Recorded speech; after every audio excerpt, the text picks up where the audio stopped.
Assalamualaikum, welcome Mr. Dani. Waalaikumsalam warahmatullahi wabarakatuh.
Okay.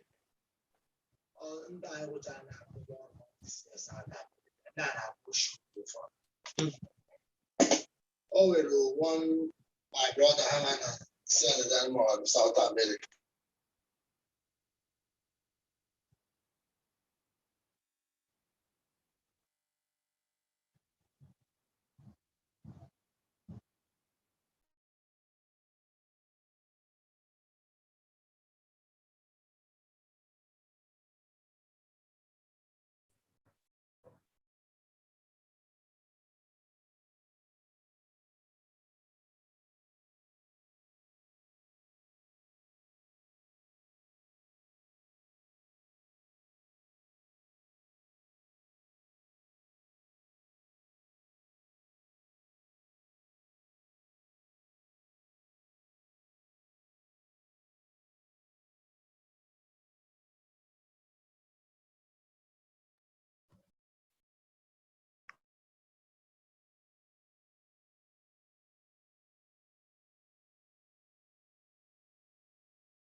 Gone are the days where thousands of people pack into a single space, standing shoulder to shoulder and side by side.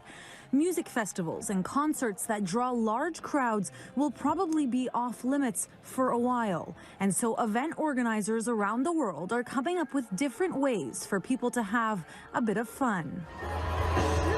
Take this concert in the UK, for example. Around 2,500 fans gathered at a park in Newcastle to watch a show by musician Sam Fender. But instead of people standing all together, groups of 5 are separated on a metal platform at the arena. Meanwhile, here at home, people are also experimenting with different solutions. Fans in Toronto were treated to an outdoor concert Thursday night, drive-in style. Music-goers enjoyed the rec laws from the comfort of their cars. I'm waking up, I feel it in my bones, enough to make my system blow. Welcome to the new age, to the new age. Welcome to the new age, to the new age. I'm radioactive, radioactive. I'm radioactive, radioactive. Assalamualaikum warahmatullahi wabarakatuh, and welcome to Event Industry Symposium 2021. My name is Muhammad Ali Ferreira, and my partner, Alai Natasha, will be your MC for today. Before we begin, allow us to provide a bit of housekeeping. We will now disclose the ethics or rules and regulation for today's symposium. First, participants are required to log in using your full name as register. Second, to prevent any unwanted background noises that can distract other participants, please do ensure you mute your microphones when you are not speaking. Third, we suggest all participants turn on their cameras during the event.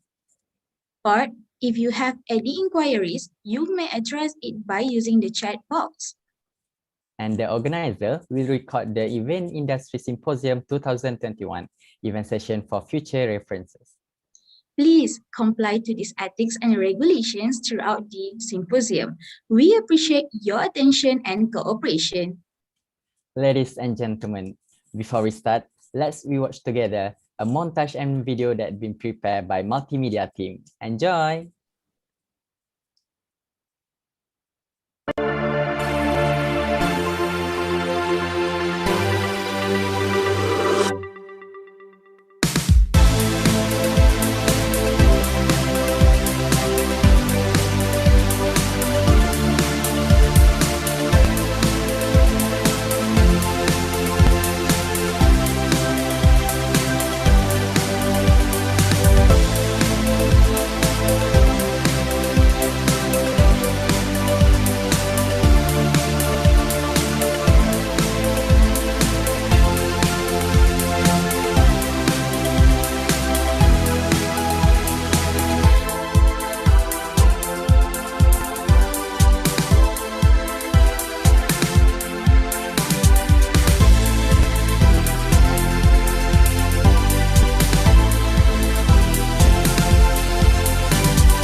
Thank you, multimedia team, for the great video.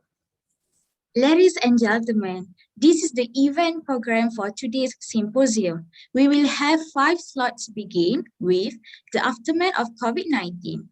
We will then proceed with virtual event versus destination event, connect convention networking and exposition trouble, MICE tourism during COVID-19 and into the new world of virtual. Not forget, a grand lucky draw who will be our lucky winner for today's symposium awaits you. Before we proceed with today's agenda, we would like to invite Mr. Muhammad Razik Muhammad Yusuf to lead the Doa recitation. Allow us to invite Mr. Muhammad Razik Muhammad Yusuf.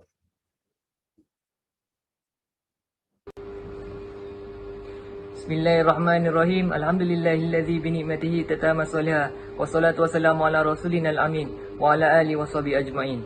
Allahumma ighfir lana dhunubana wal walidina warhamhuma kama rabbayana shaghira. Ya Allah, ya fa'ala lima yurid.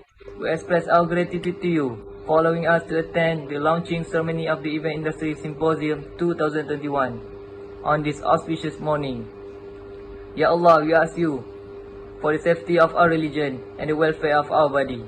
O Allah, Lord of the implementing authority, make the days that we've gone through, starting with your mercy, continue with your blessing, and end with thy forgiveness. And also make the days that we've gone through with guidance and end with the victory of excellence. Ya Allah, Ya Muhamminu, Ya Aziz, Ya Jabbar, let our effort as a means to enlighten and convince ourselves that the personal safety of either outer or inner is a prerequisite for achieving happiness and excellence in various fields. O Allah, grant us faith and strength in order to face the challenge of life during the transition period and in the face of life in this new millennium. Ya Allah, Ya Farijal Lahum wa Ya Kashifal Gham. Ya Allah, show us guidance and adjust our paths and ways to achieve happiness and glory. Let us listen to good people who like the good things. Let us avoid doing the bad and evil things. O Allah, bless our life in this meeting and gathering, and prevent us from harm and unfortunate events. Rabbana atina fid dunya hasanah wa fil akhirati hasanah wa qina azabannar. Walhamdulillahi rabbil alamin. Amin, amin, ya Rabbal Alamin. Thank you, Mr. Muhammad Razik, for the beautiful Doa recitation. We pray that our symposium today is blessed with barakah and rahmah from Allah Subhanahu wa Ta'ala with all His mercy. Ladies and gentlemen, welcome to Event Industry Symposium 2021.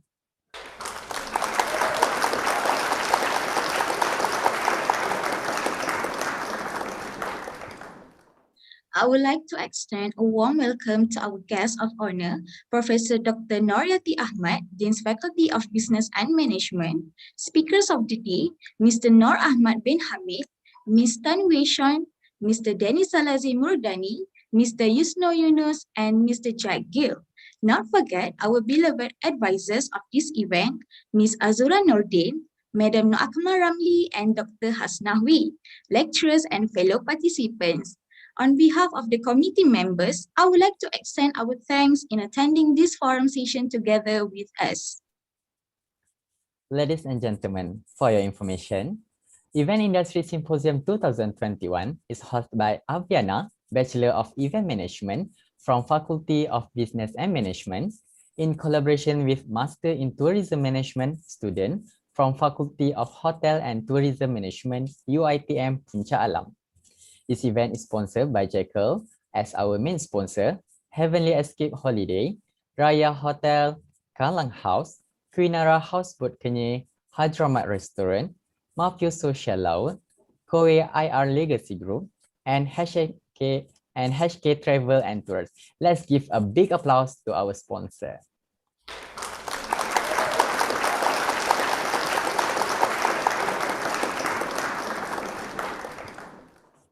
To this extent, we would like to announce that there will be a grand lucky draw for the winners. So stand a chance to win amazing voucher from our sponsor today. So stay with us until the end of program.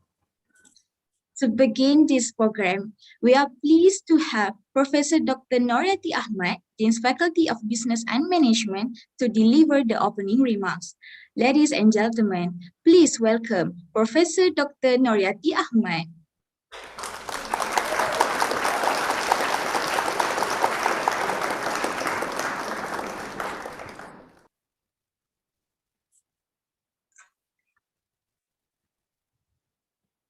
Bismillahirrahmanirrahim. Assalamualaikum warahmatullahi wabarakatuh. And a very good morning to our distinguished speakers and guests, Mr. Nur Ahmad Hamid, CEO, myself, Mr. Tan Wei Sean, HRDF Certified Trainer, Mr. Danny Salasi Murdiani, Operation Director, PT Panta Ray Indonesia, Mr. Yusno Yunus, CEO and founder of Even Nurses YR Sindarian Berhad, Mr. Jack Gill, Managing Director, Event Asia, Miss Rachel Nukui Pata, Philippines, Miss Ting Ziyi, Co-Director in Event Student Council, Taylor's University, Mr. Agung Nugaraha, Pata Lombok, Indonesia, our Honorable Professor Dr. Muhammad Salihuddin Muhammad Zahari, Dean, Faculty of Hotel and Tourism Management, respected Program Advisor from both Faculty of Business and Management and Faculty of Hotel and Tourism Management, Ms. Nur Akmal Ramli, Ms. Nur Azura Nurdin, Dr. Hassana Wee, beloved Deputy Deans, Head of Programs, Coordinators, students, and lecturers. It is my great pleasure and privilege to welcome all of you to the Event Industry Symposium 2021. I am delighted and proud to announce that this event is jointly organized by our final year students of the Faculty of Business and Management, as well as the master students of Convention and Exposition Management from the Faculty of Hotel and Tourism Management, UITM Puncak Alam Selangor. I hope that the cooperation between the two faculties will continue in the future, since it further strengthens the relationship between the two faculty and provides great opportunity for the students to learn, exchange views, and share experiences. For the information of our participants today, both faculties are actually the member of Asia Pacific Institute for Event Management, also called APIEM. And in this year, we have another faculty that will be joining this APIEM as a member, and they are the faculty, and that is the Faculty of Sports Science. The objective of the symposium are to provide up-to-date information and trends of the meetings, incentive, conference, and exhibition, also known as MICE, and the hospitality industry that are mostly severely impacted due to the COVID-19 pandemic. Another objective is to discuss the impact of the COVID-19 pandemic on the companies of MICE industries and hospitality, and thus propose solutions that could be adopted in redeveloping the MICE industry.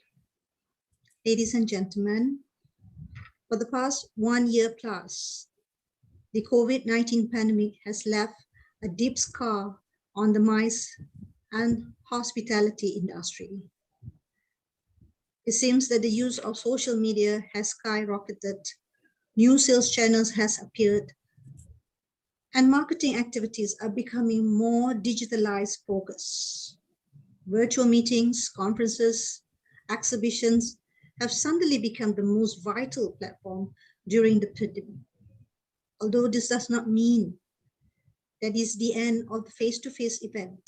However, virtual events offer a great alternative when meeting in person isn't possible. All is not lost. because suddenly there is a huge opportunity for everyone in industry to expand and attract participants globally by using technological solutions. All this has prompted companies affected to think, redefine, and reshape the industry for them to emerge stronger after the turbulence created by the COVID-19 situations. In short, company will need to innovate and create new business model for them to revamp the MICE industries.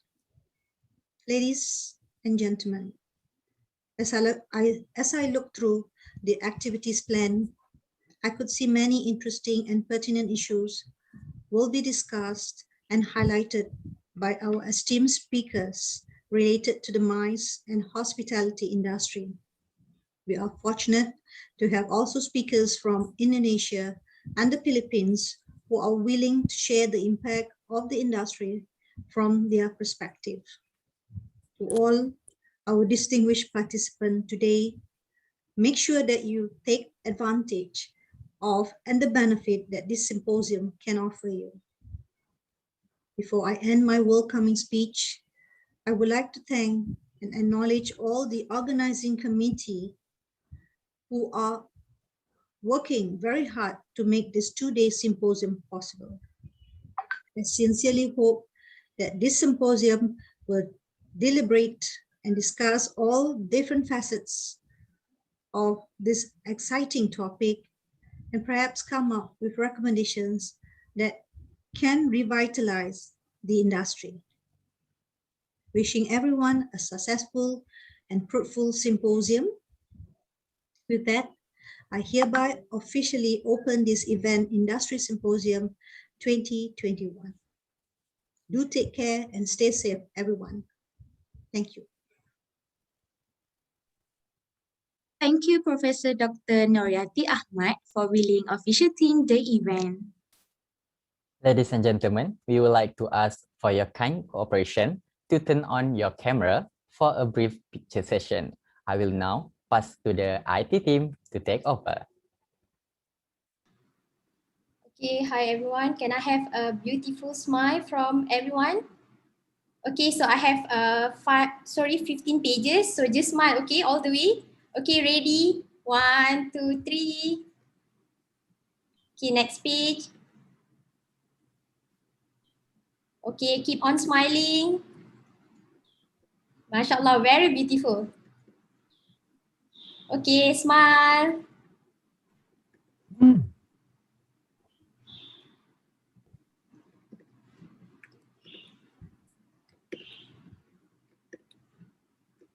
Okay, last page. Okay, thank you so much. All right. Thank you all of you for your kind cooperation. So before we start the session, please allow me to brief a little background of our speaker for first slot. Mr. Noor Ahmad bin Hamid was a regional director, Asia Pacific for the International Congress and Convention Association ICCA since 2009, before he was appointed as new Chief Operating Officer of MICEP on 8 June 2021. He is responsible in enhancing the strategic direction, community collaboration, and operational process. He began his career in Tourism Malaysia before moving to the corporate sector and the association community. With his vast experience of more than 35 years, Mr. Noor Ahmad is a highly respected and well-known member of the business event and tourism industry globally. His aims is to help grow the international meeting industry in the Asia Pacific region. With that being said, this will mean that it is time to begin listening and learning from the speakers today. It is now my pleasure to call upon our moderators, Mr. Izzuddin Shah Amir Omar and Mr. Amir Faisal Ahmad Latfi, up on live to start with the session. All right. Thank you, Ms. Alaina and Mr. Alif. Assalamualaikum and good morning, everyone. Welcome to Event Industry Symposium 2021. I am Izzuddin Shah, your moderator for today. Now moving along to our session, please welcome Mr. Noor Ahmad, who will share with us about the aftermath of COVID-19 on the event industry. Mr. Nur Ahmad, the screen is yours.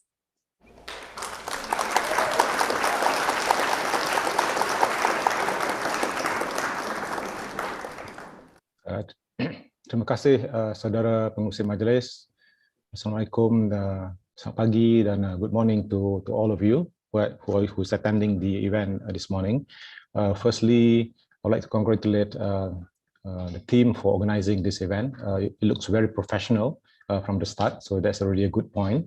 And I also like to thank Professor Dr. Noryati Ahmad, the Dean, Faculty of Business Management, for having me to present the Malaysia Convention and Exhibition Bureau in this morning presentation.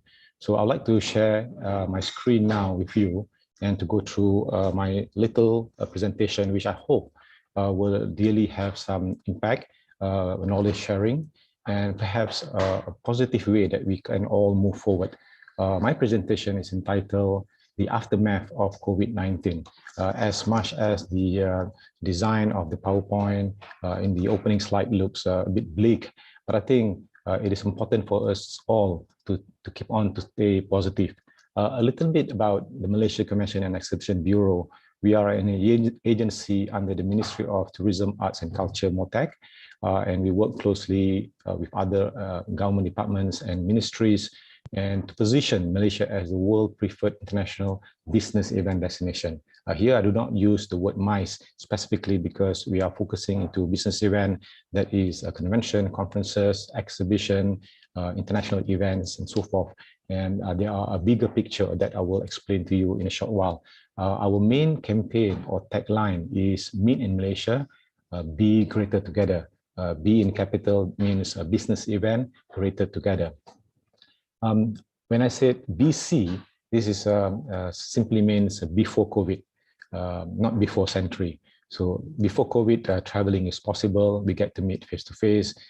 We can go lepak-lepak, and have drinks.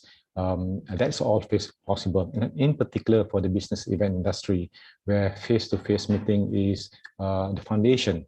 People travel and meet and discuss and share ideas. That is what we have done before COVID. I hope that maybe soon we'll be able to travel in a safe environment again. This particular picture is an exhibition held in the Asia Pacific region where myself took part. So you can see the tagline is Asia Business Event Hub. Also to give you a bit of perspective, or the background of the size of the business event industry, in 2019 itself, Malaysia has hosted more than 330 events. When I say events, includes all types of events, international, and we brought in about 180,000 international delegates to the country. And in terms of the economic impact, it's more than 2.6 billion. The rule of the thumb is that for every tourist dollar that come to the country, business event traveler contribute 7 times more. But then, just like the MC, the professor has mentioned, the world has been put to the pause. It is just unprecedented. You don't see Sungai Wang street like this ever during the daytime. But there is a glimmer of hope. Yesterday, I was at MyTech, one of the exhibition center in KL, to look at how vaccination is being done.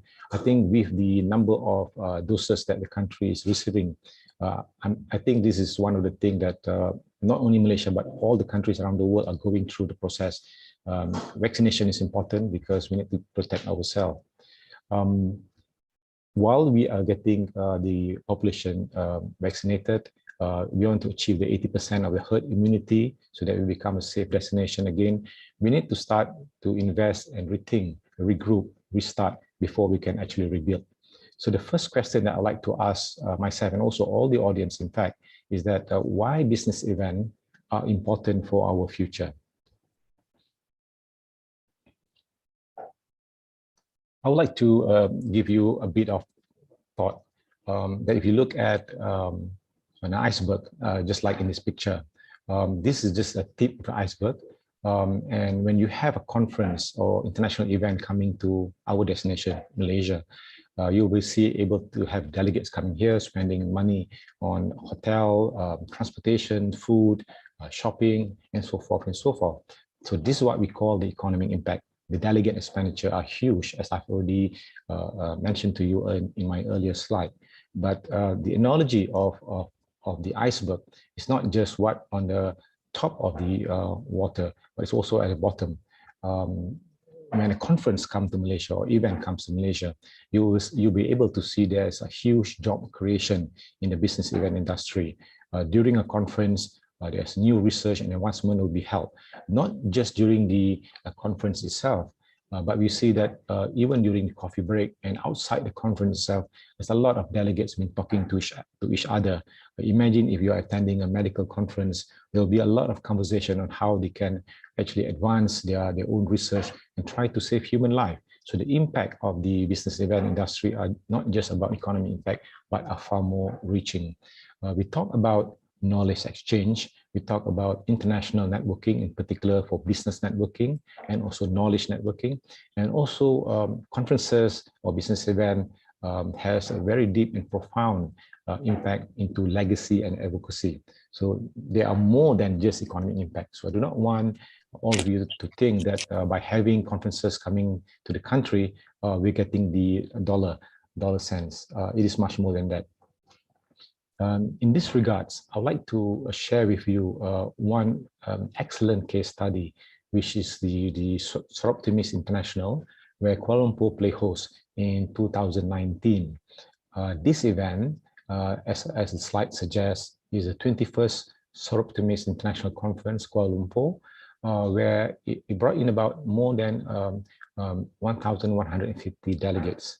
In terms of the economic impact that I mentioned earlier on, there are about more than 17 million being spent over that 3-day period of time. So that's a huge amount of income for the country.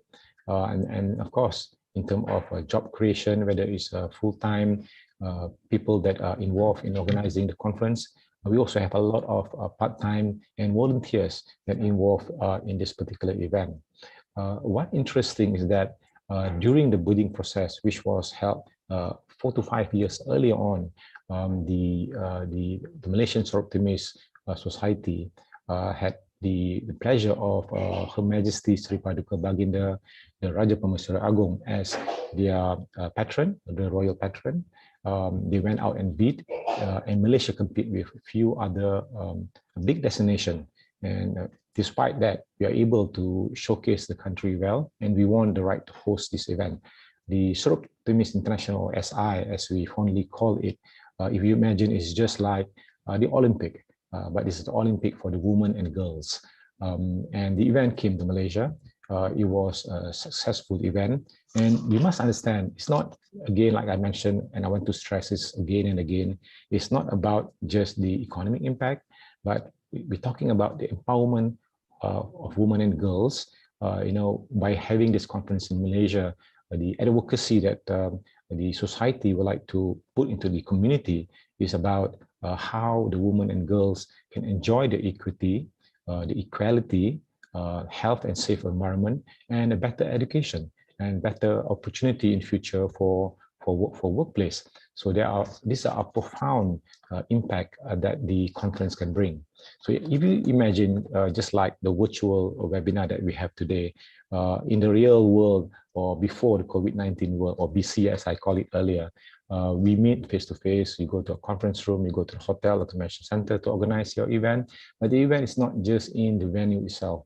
There are more to that. So during the SI in Kuala Lumpur, some of the delegates took times out to do some CSR activity. One of the quite interesting activities that they went out to frame, to do a plant a tree, to grow a forest project. This is done in view that they care about the environment. So we talk about sustainability and the SDG index.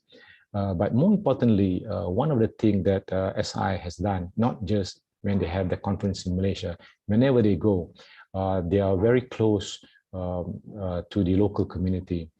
In this regards, they have launched a program during the conference and after the conference on a program, what they call the Clean Water for Rural Communities.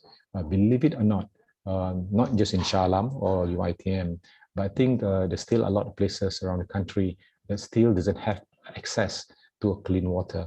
So this program, they have identified two a pet project, Kampung Long Tanyit in Sarawak, and it's also Kampung Ghana in Sabah. So this was held over the period of 6 months in 2019. So the delegates, the committee members, volunteers, all alike, they went down and helped to build the basic infrastructure from the rivers and get it to be a clean water. This is what we call the legacy of this particular conference. And because this is so profound, the SI Malaysia has submitted the project to the International Congress and Convention Association as part of the International Incredible Impacts submission. At that point of time, I was still the regional director of the International Congress and Convention Association, but I'm not part of the judging panel though. But I'm so excited that this particular initiative has been recognized globally to be one of the 3 winners in terms of community reaching. And last year, when the ICA Congress was held in Kaohsiung in Taiwan, Sarawak has become one of the hub hosts for the virtual event. And again, we have speakers from SI, that is Dr. Sarada Narayanan, and also Puan Sri Suyong Ganalingam from the SI Convention of 2019 to speak about their journey and the thought process of why actually the society in Malaysia has gone to that length to help the rural communities to provide the clean water. So this is very important, and I hope that for you all today, other than just organizing this virtual event, you'll be able to also start thinking how you can actually plant the seed today for tomorrow. I think it is very important, not just for you all, but including for us at MySEP. This is what the thinking process that we have. We need to think of the actions that we are doing today and the impact that we will have tomorrow. So that is the SI, and it's very important for us to remind ourselves to ensure that we leave a profound and a long-lasting legacy. So that's what conferences is all about. Conferences are not just about people meeting each other, spending money, as I mentioned earlier on, but about the legacy, which is far more reaching. Then this presentation goes to my second question. First, we have BC, before COVID. This is the AC after COVID. We are at this point of time, we are not quite sure when this pandemic will be over, especially with all the new variants that is happening. I think we need to learn how to live with this pandemic for the time being, and at the same time, we need to ensure ourselves and our family members and our friends are all safe and we can survive. I know there are a lot of people making the analogy that every year a number of people die because of cancer, accident, smoking, drinking, and so forth and so forth. But having fatality from pandemic like this, it is very unfortunate, and I think there's a lot of scientists around the world are looking for the answers to this pandemic. Yes, we have the vaccine. Maybe that is preliminary and a start for us to be safe up to maybe 95%. But we hope that we can find an absolute answer so that we can go back to our normality. So the question that I have next is that what do we do next? We have been in this situation for quite a long time, almost 1.5 years now. Do any one of us have the answer? When are we going to reopen? We don't know. So we at MySEP, what we did since last year, when the pandemic hit us, if you recall, in March or February last year, we went into our first lockdown. The numbers was rising. We had about 300, 400 cases every day, and it created panic and chaos. And I also remember that just before the lockdown, I was still traveling around the globe, and my last destination was Wuhan, China. Of course, when I came back, I have to quarantine myself. I'm quite worried for myself and my family, but Alhamdulillah, things turns out for the better. So immediately after that, the initiative that we do, we clearly understand that by the time April, May 2020, we know that there will be no international travelers coming to the shore. And most of the activities that is managed by the Malaysia Convention and Exhibition Bureau is about bringing in international delegate, bringing in international business event activities to the country. So because of the COVID-19, nothing international is coming here. We have closed our borders, and we have closed our doors for international business traveler. So what we did was we launched a quick program called the Let's Meet Now, Let's Meet Locally, and Let's Meet Tomorrow. All these are actually targeted to domestic corporate meetings organizers, homegrown national business event companies, and also homegrown regional and international business event when the situations are allowed. At that point of time, we were hoping that by August, September, Malaysia will be reopened. And in fact, true enough, by June, July, September, August, Malaysia has reopened.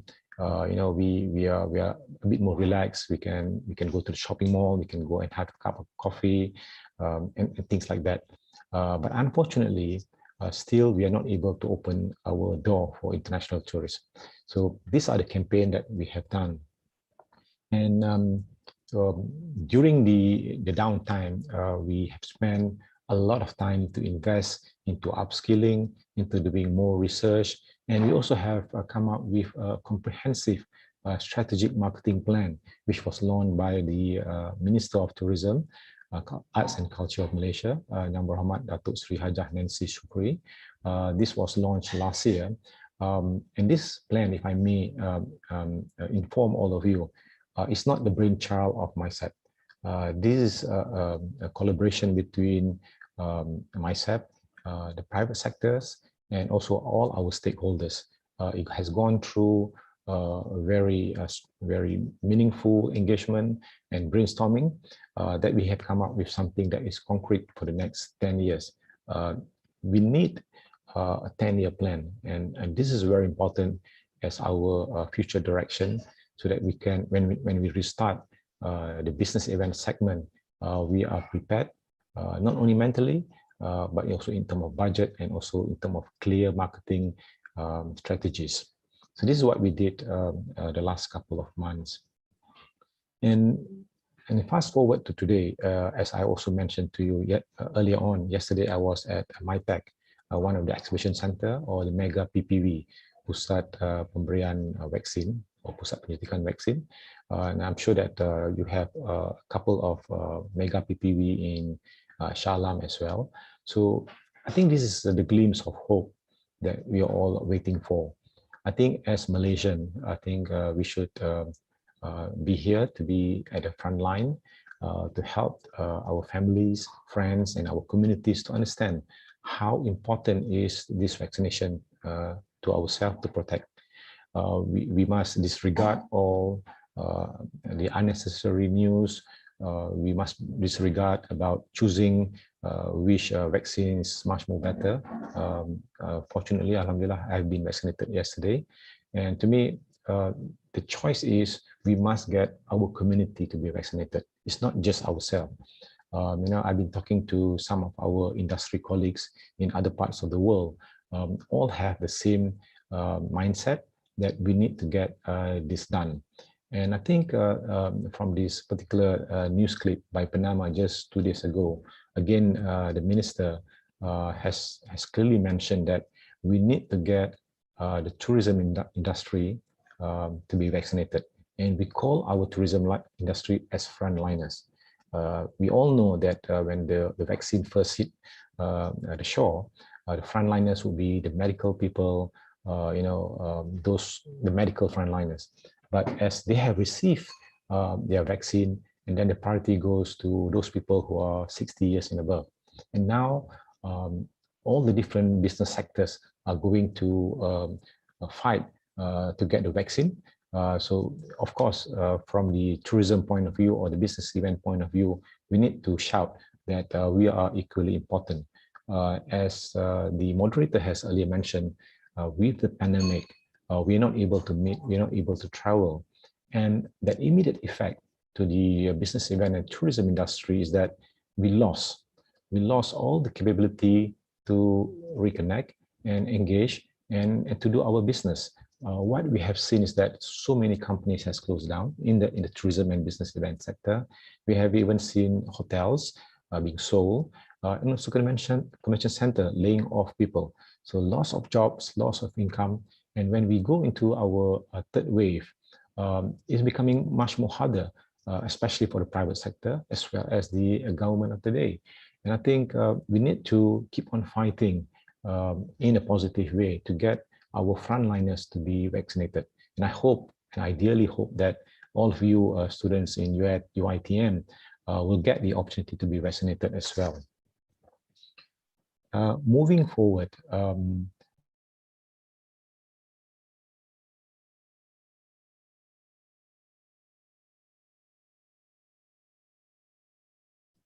we have done a lot of research, we have done a lot of biddings, and I'm happy to inform you that Malaysia, during the last 6 months, we are not quiet, we're making a lot of noise out there, and we have won 17 international convention and exhibition events to be coming to Malaysia from 2023 to 2025, because international events, you need a longer time for you to bid and propose the hosting right for the country. This will translate into more than 40,000 delegates. In this particular slide, I do not include the economic impact, purposely because we are still unsure when this event comes to our shore. Are we going to get the full delegate like before, or are we going to have a hybrid event? I think the trend will be shifted very dearly, in the sense that I don't think it will be a totally face-to-face, because not all delegates, not all organization has the propensity or the budget to travel like before. So, this is something that we are working on, and we hope that we can bring in as many delegates as possible to Malaysia. So the 17 international events that we have won over the last 6 months include many different sectors of professionalism, including tourism and hospitality. So that is the good news for us in Malaysia. That is my presentation for today. I hope what I've shared to you makes sense. And on the last note, I have on my slide, I'm sure for some of you, you will recognize the Arabic calligraphy, that is Iqra. So I would urge all of you to continue to read, because read is so important, not only when you are in the university or studying, but even after when you are at the workforce. Read is a must that you have to do every day. Once again, thank you for having me in this fantastic session. I'm open to any question and answer. Thank you. All right, thank you, Mr. Nur Ahmad, for your presentation. Now we're going for Q&A session, and yes, we do have some questions from the audience. The first question is from Zoom. Okay, I will read for you, Mr. Nur Ahmad. Okay, the question is, as we have seen the glimmer of hope in the developed countries such as US and UK, who has seen the positive impact of their vaccination program, do you foresee the same positive outlook vaccination program that will contribute to the process of resetting and boosting the tourism sector in our country?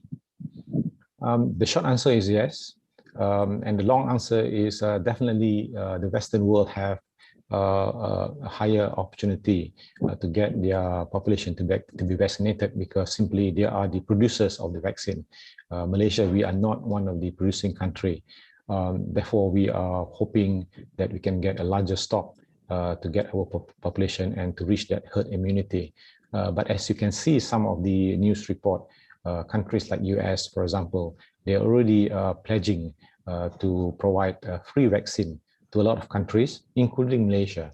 So I think when countries, big nations like UK, US, and China, for that matter, or even Russia have reached above their herd immunity, definitely I think they will start sharing and selling the vaccine to us. So I think that is not just a glimmer, but it's a real hope, a realistic approach that we can reach to that target. But again, we have to remember, vaccine is not about the first and the second dose.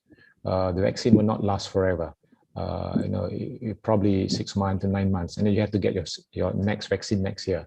So this thing is going to be part of our life. So unfortunately, for those who do not like to be injected, this is not good news for you.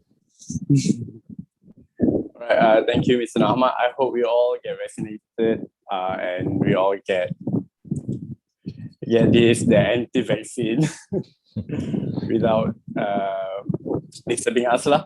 All right, so we have question from YouTube. The second question from YouTube is, what should we focus now as pandemic goes along? Our event industry and others are too affected. Is there any way for us to survive? Wow, that is a very good question, tough one. I'm not sure whether I have the best answer for that question, but I will try my best. I strongly believe that this is a really unprecedented time. This pandemic is beyond anyone's imagination. No nations in the world, no community are prepared for this. So, my only take is that we need to work with each other. In particular, as a Malaysian, we need to work hand in hand, put our differences aside, go to a common goal. It might sound like a cliche, but this is the reality. We have to do this. Students, especially the young generation, the millennial, you can be the frontliners to ensure that the community stay strong, stay safe, and bring down the numbers. We can see many countries has done this pretty well. If I can cite some example like New Zealand, Taiwan. When I say this country, all of you say, wow, they have done very well. They have reached that green status. But unfortunately, Malaysia, at this point of time, we are not. We still have thousands of cases daily and a big number of fatalities. So who do we blame? We have to blame ourselves. We have to take the blame before we can move forward. There's no point of blaming the state or the federal government and so forth. It is all up to us. We have seen so many clusters out there happening. So we are part of it. I just hope that there will be no business event cluster, because we should be part of the recovery process. I hope that makes sense. Is it? Yeah. All right. I actually totally agree with you, Mr. Ahmad. Because we all now affected and we in a survival mode. So we have something to do, something to survive. So I hope we do not blame others, but blame ourselves for what happened. And please stay safe, everyone. Follow the SOP and follow everything that government told us. Okay, I got last question from Zoom for you, Mr. Ahmad. Okay, the question is, how strong domestic mice compared to international? And based on statistic, which domestic segment contribute more in the M meeting, I incentive, or E exhibition, or convention? And how the strategies do you suggest to improve the meeting and incentive segment, especially in government sector, Rosalind Tourism Malaysia? Oh, okay. Again, this is a very good question. I will divide the answer into two portions. One is, again, BC, before COVID, because that was the world that we all know, before this whole thing happened.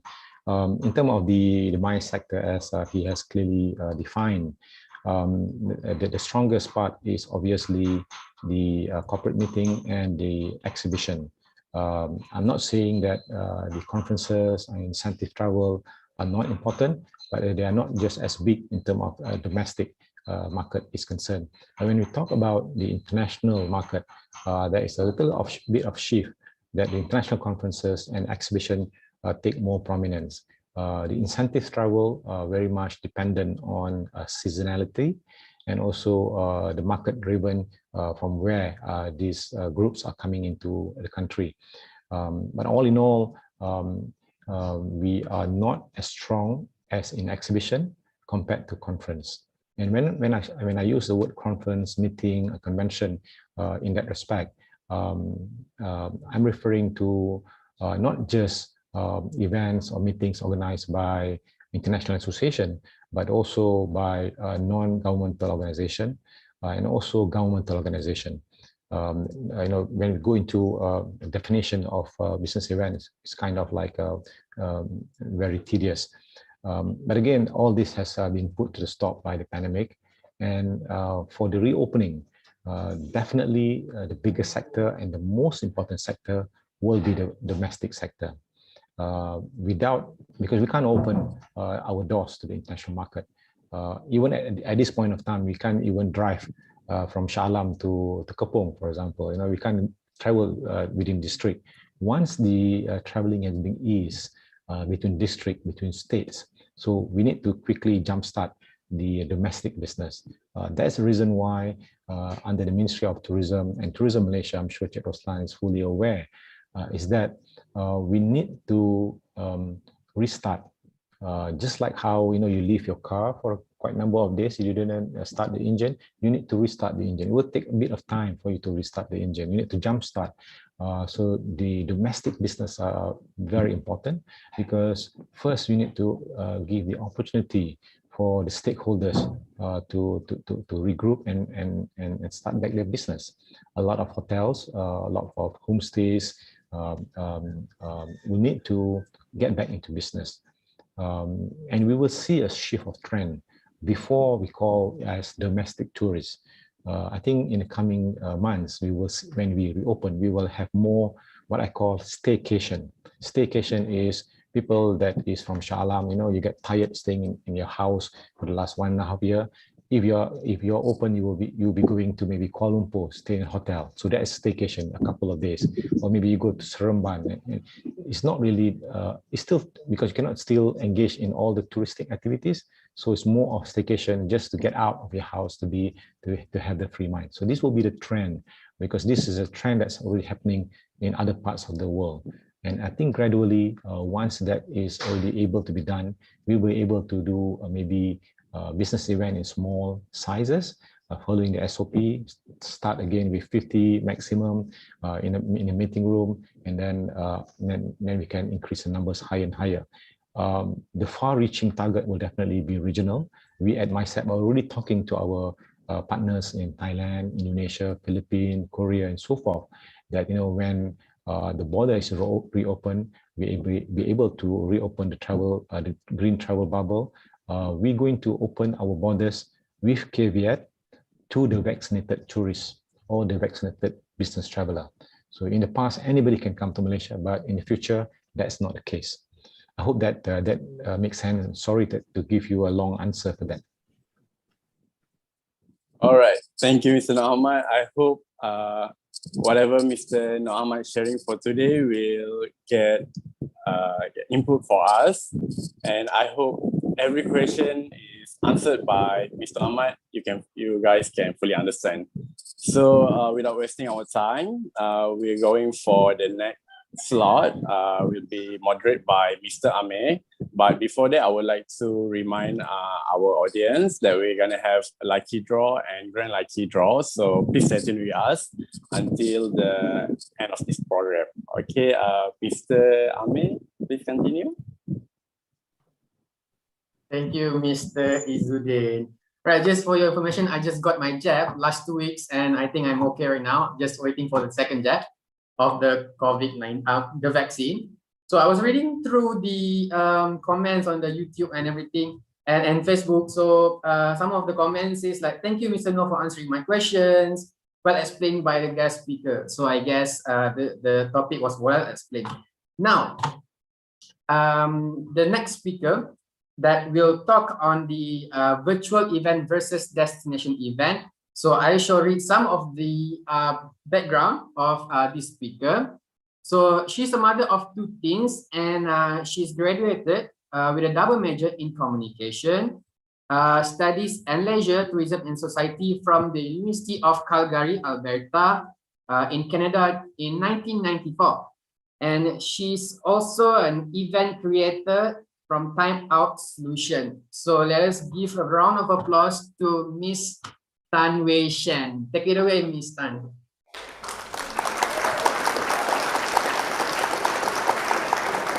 Okay. Thank you so much, Amir. Can anyone hear me? Can you guys hear me? Good? Can? Clear. All right, fantastic. Thanks, Amir, for revealing my age. 1994 graduated, so you guys can tell I'm I 50 didn't do years that on old. purpose. Okay, no worries, no worries. It's okay. Anyways, thank you so much.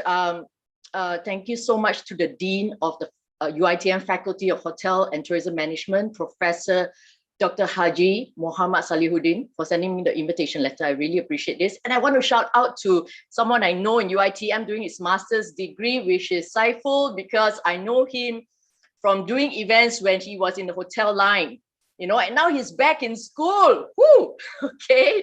So, and we can learn more stuff and find solutions, you know, in this very different age that we are living in. Right now, I'm just going to share screen. All right. Just give me a second to share screen here. Okay.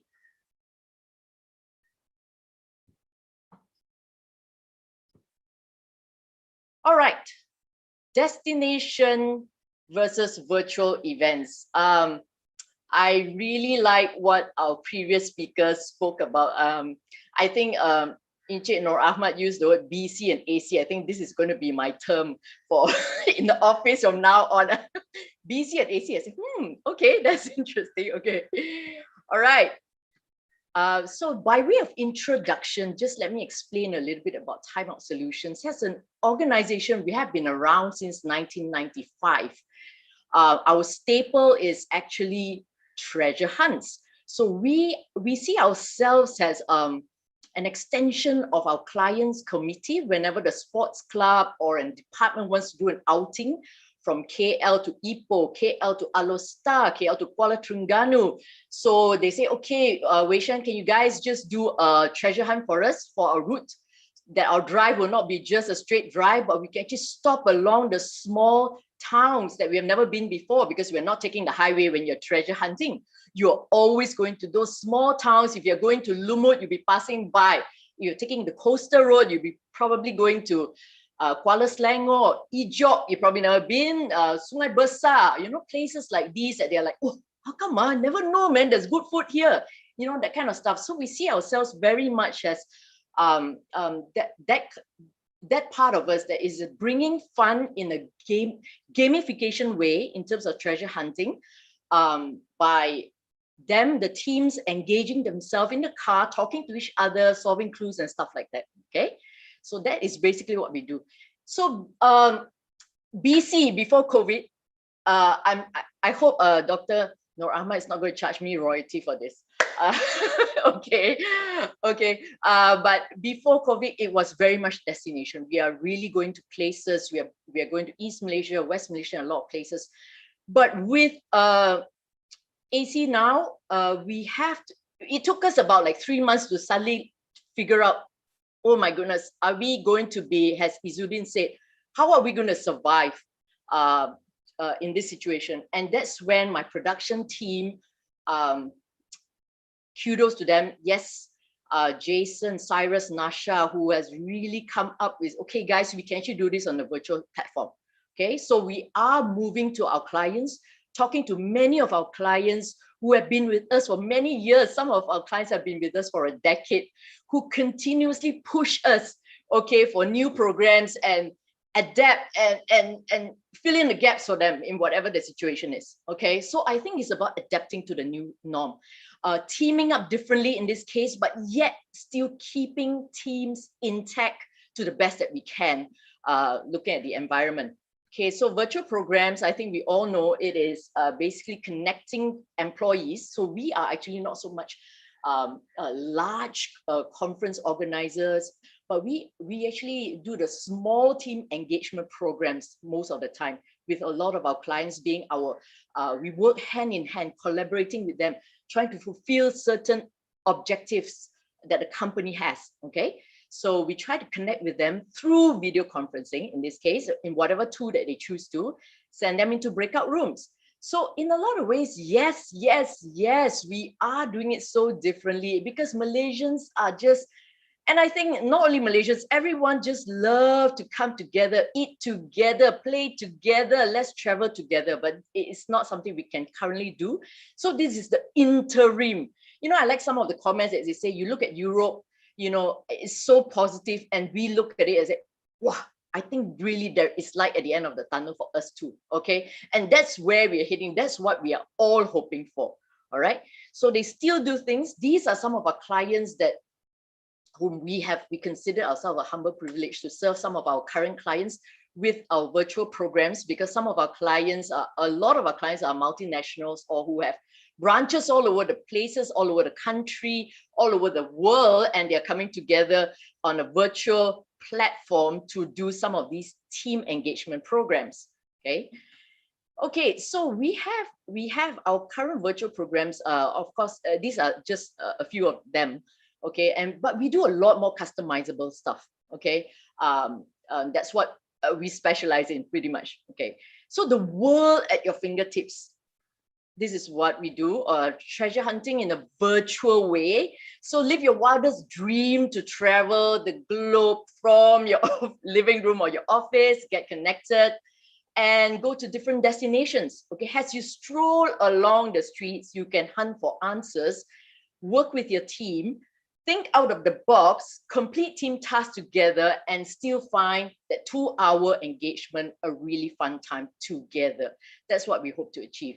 So if we look at it, this is a virtual breakout room that we did with Malaysian Institute of Management, where they had staff from Kota, I believe their staff in Johor and KL coming together, working together and trying to solve some clues. Okay, I'll show you some of the clues later. All right, so this is like in a breakout room situation.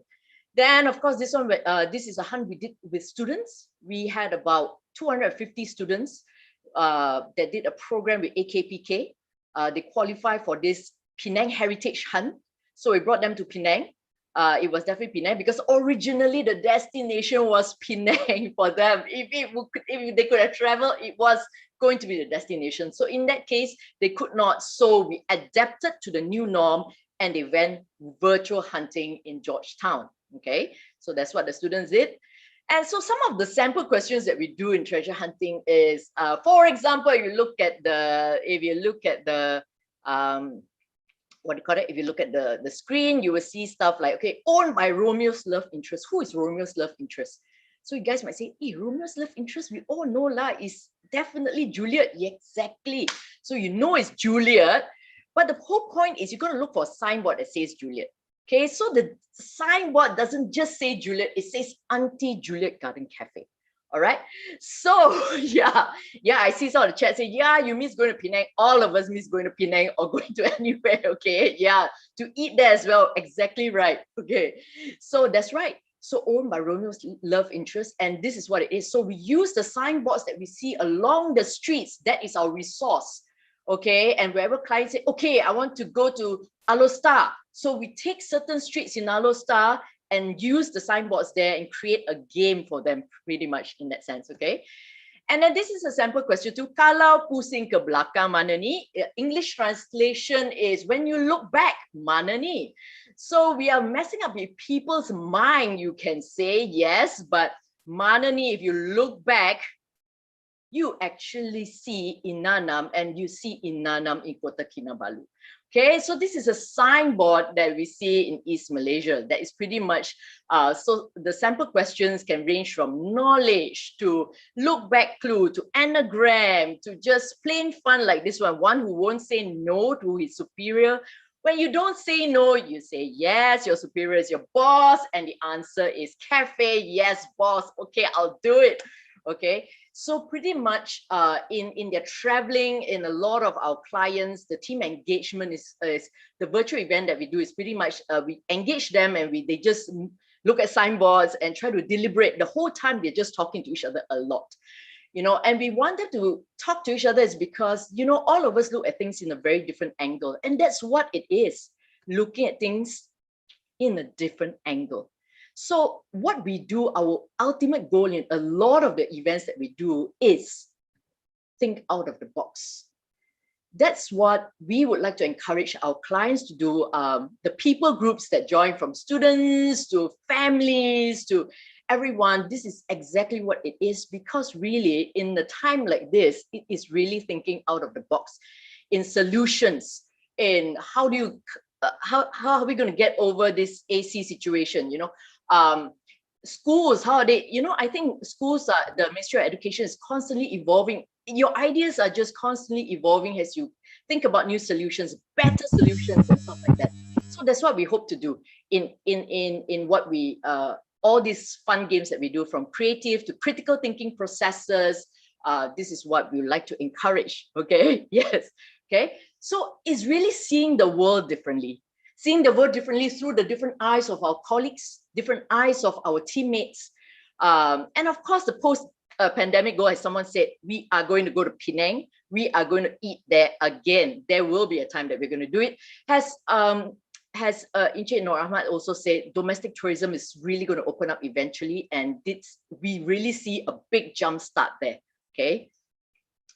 This is what we used to be able to do, okay, in Malacca.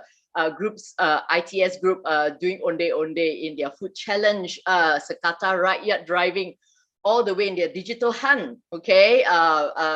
Stop by their various branches as well. For some of them, you know, they never knew, hey, there's a bank, there is Sekata Rakyat, we have cooperatives here and there. They never knew that, but through treasure hunting, we find ourselves to be like, I would say we work hand in hand pretty much with the organizing committee, what they hope to achieve, what we want the participants to experience as well, because experience is the main thing. Not just drive car hunt. This is a mall hunt in ICT Mall when they just opened, in Shah Alam. And then we had a Merdeka celebration hunt and getting everyone really patriotic. This is a UOB team that came to participate as well and dressing up in their all Malaysian colors, okay? And then we had this team that is QBE. This team was from Hong Kong, coming all the way to Malaysia. They had a conference in Malaysia, and we were just part of the organizing group that was just bringing out for a fun walk, heritage walk in Penang in a different way, okay, for them to see different parts of Penang, experience different food as well. And this was a gallery in Klang. We work hand in hand with Klang Commerce. Is an organization that they want to help people to know more about Klang, because a lot of people don't know much about Klang. So that we brought them to different places in Klang that they didn't know about as well. Okay. Then besides doing treasure hunting, we also dive into this murder mystery part. Okay. Murder mystery is, this is what you see, virtual. This is a virtual event. We translate, we actually do murder mystery in physical form, and now we have to do this in a virtual form. Of course, my production colleagues have to watch tons of Netflix in this case during SEO and think about different plots that will fit into our different clients' needs. So, hey, can you do it in this theme? Can you do it here? Can you do it this? You know, that kind of stuff. So very much people who enjoy being detectives and working together in solving clues and trying to find out who is the murderer, who is the killer and stuff like that, okay? I just want to share, that is virtual and this was physical. We did an event for time.com and this was a murder mystery. For example, we can actually call it anything. We can say, who killed Baba Tan? Okay, Malacca, okay? All right, so whatever it is, we use Malacca because Malacca was a destination for my client. So we had to think, okay, how do we make Malacca interesting for a lot of Malaysians who have been to Malacca? So we use the concept of it being a murder mystery, and we actually booked this Airbnb itself and making it, and my colleagues was staying there the night before and tried to do, yeah, I think my colleague is lying there for, I think 2 hours to try to be the, yes, okay, to try to be the dead victim, okay, and all teams coming through to this place and find out clues and stuff like that to solve the murder mystery as well. Besides not just finding this house, they went to historical places, you know, St. Paul, finding clues in various manner, you know, and looking at it differently.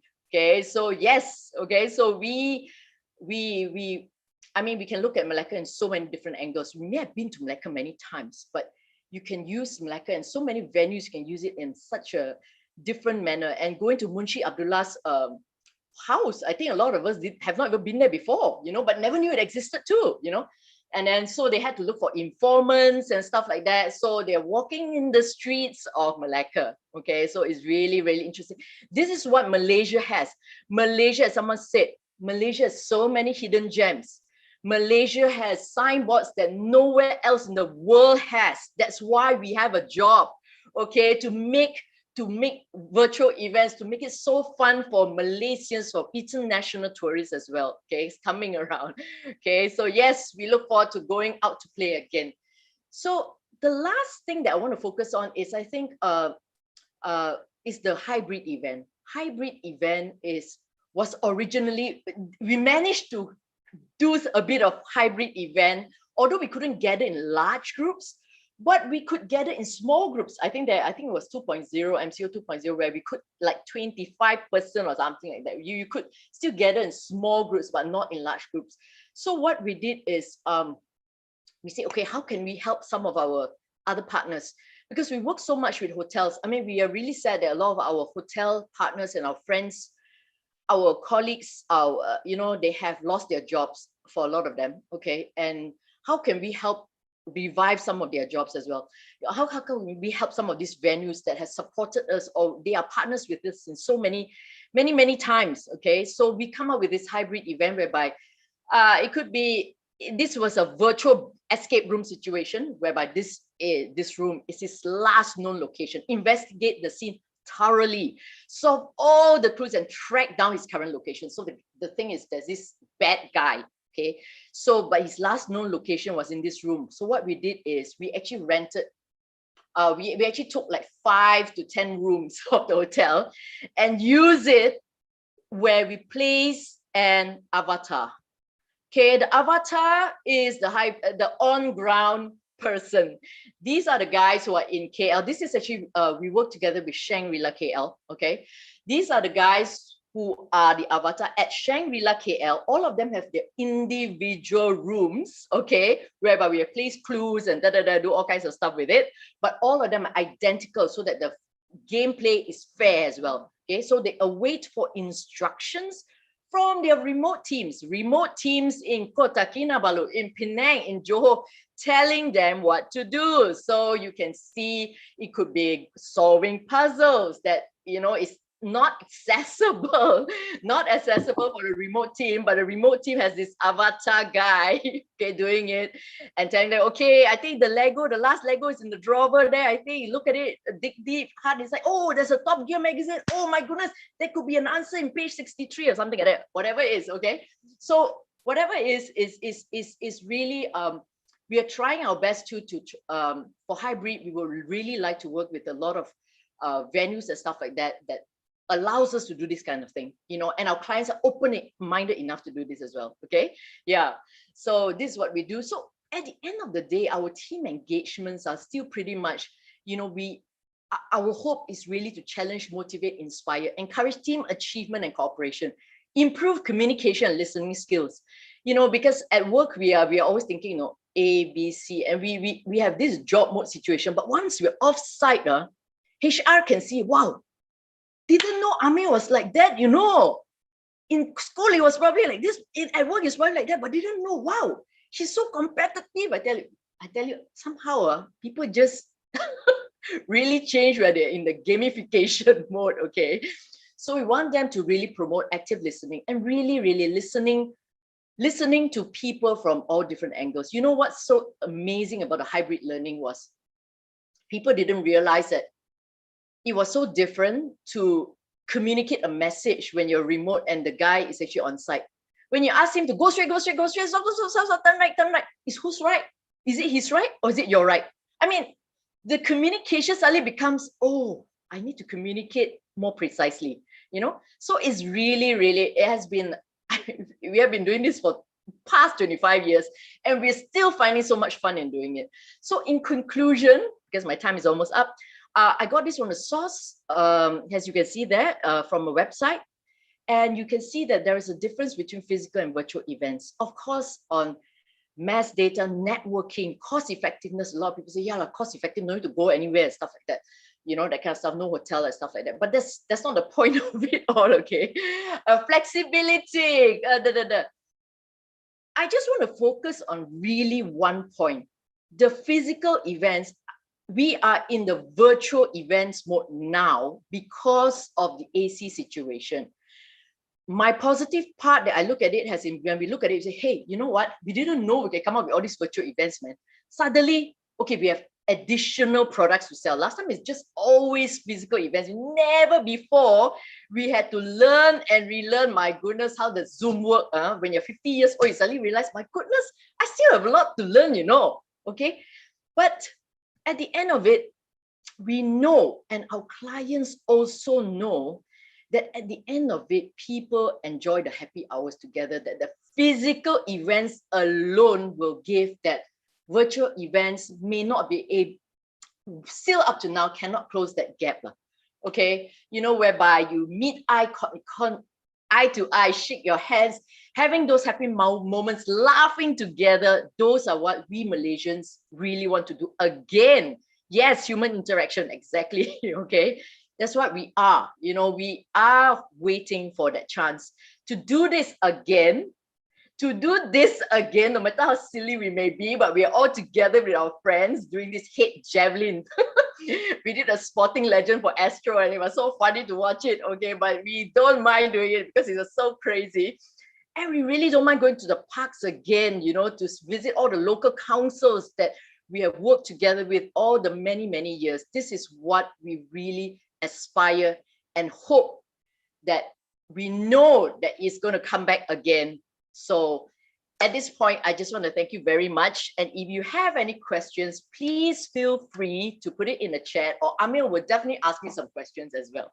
All right. So thank you very much. I just hope that this is just a very short sharing of what we do versus destination and how we had to convert ourselves to do some virtual events in the survival mode situation. Thank you so much.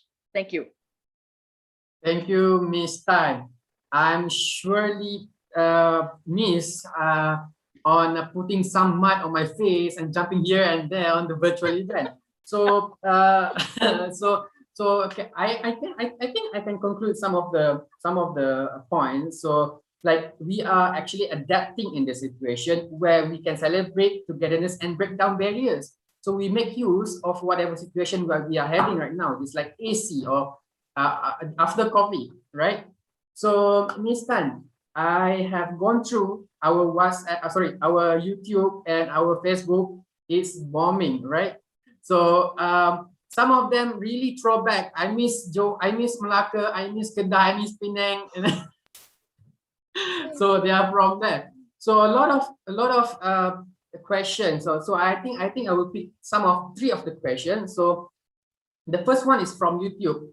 So how does the team reduce the risk of organizing the virtual hunt, Ms. Tan? That is a you know, I think for the virtual event, from our experience of what we have done, we really found that there's one thing that connectivity is something that we can't control, you know, and that becomes the risk factor. How we did it was when we when we did a live flag off, we have to make sure not just the breakout room or the main room is being used, we are connected with our participants even on WhatsApp. Okay, that is like the secondary. If anything crashes on the breakout room, frozen screen, all kinds of stuff, we can tell them and immediately change to another link, or the IT team will quickly immediately force another link and get everyone into the breakout room again.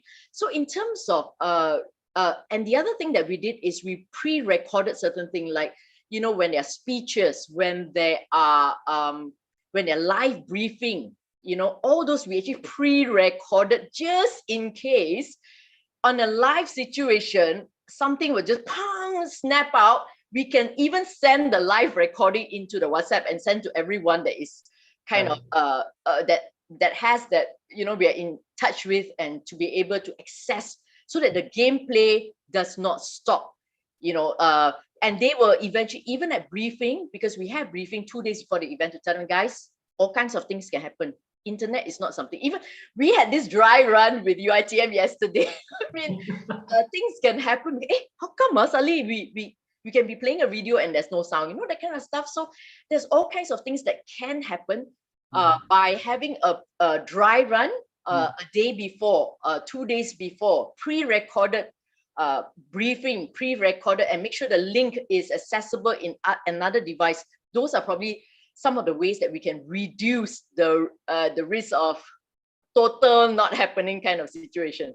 Okay, that's what I would say for now. But we are still really stressed up every time when we do a virtual event. So I guess you have to have a contingency plan of the contingency plan. Yes, Amil. My goodness, that's so right. Plan A, plan B, plan C. Oh. Yes. Okay, Ms. Tan, second question. Okay, so breakout room is one of the creative games for virtual event, but how we are going to adapt with people who has lack of access of technology, especially baby boomers?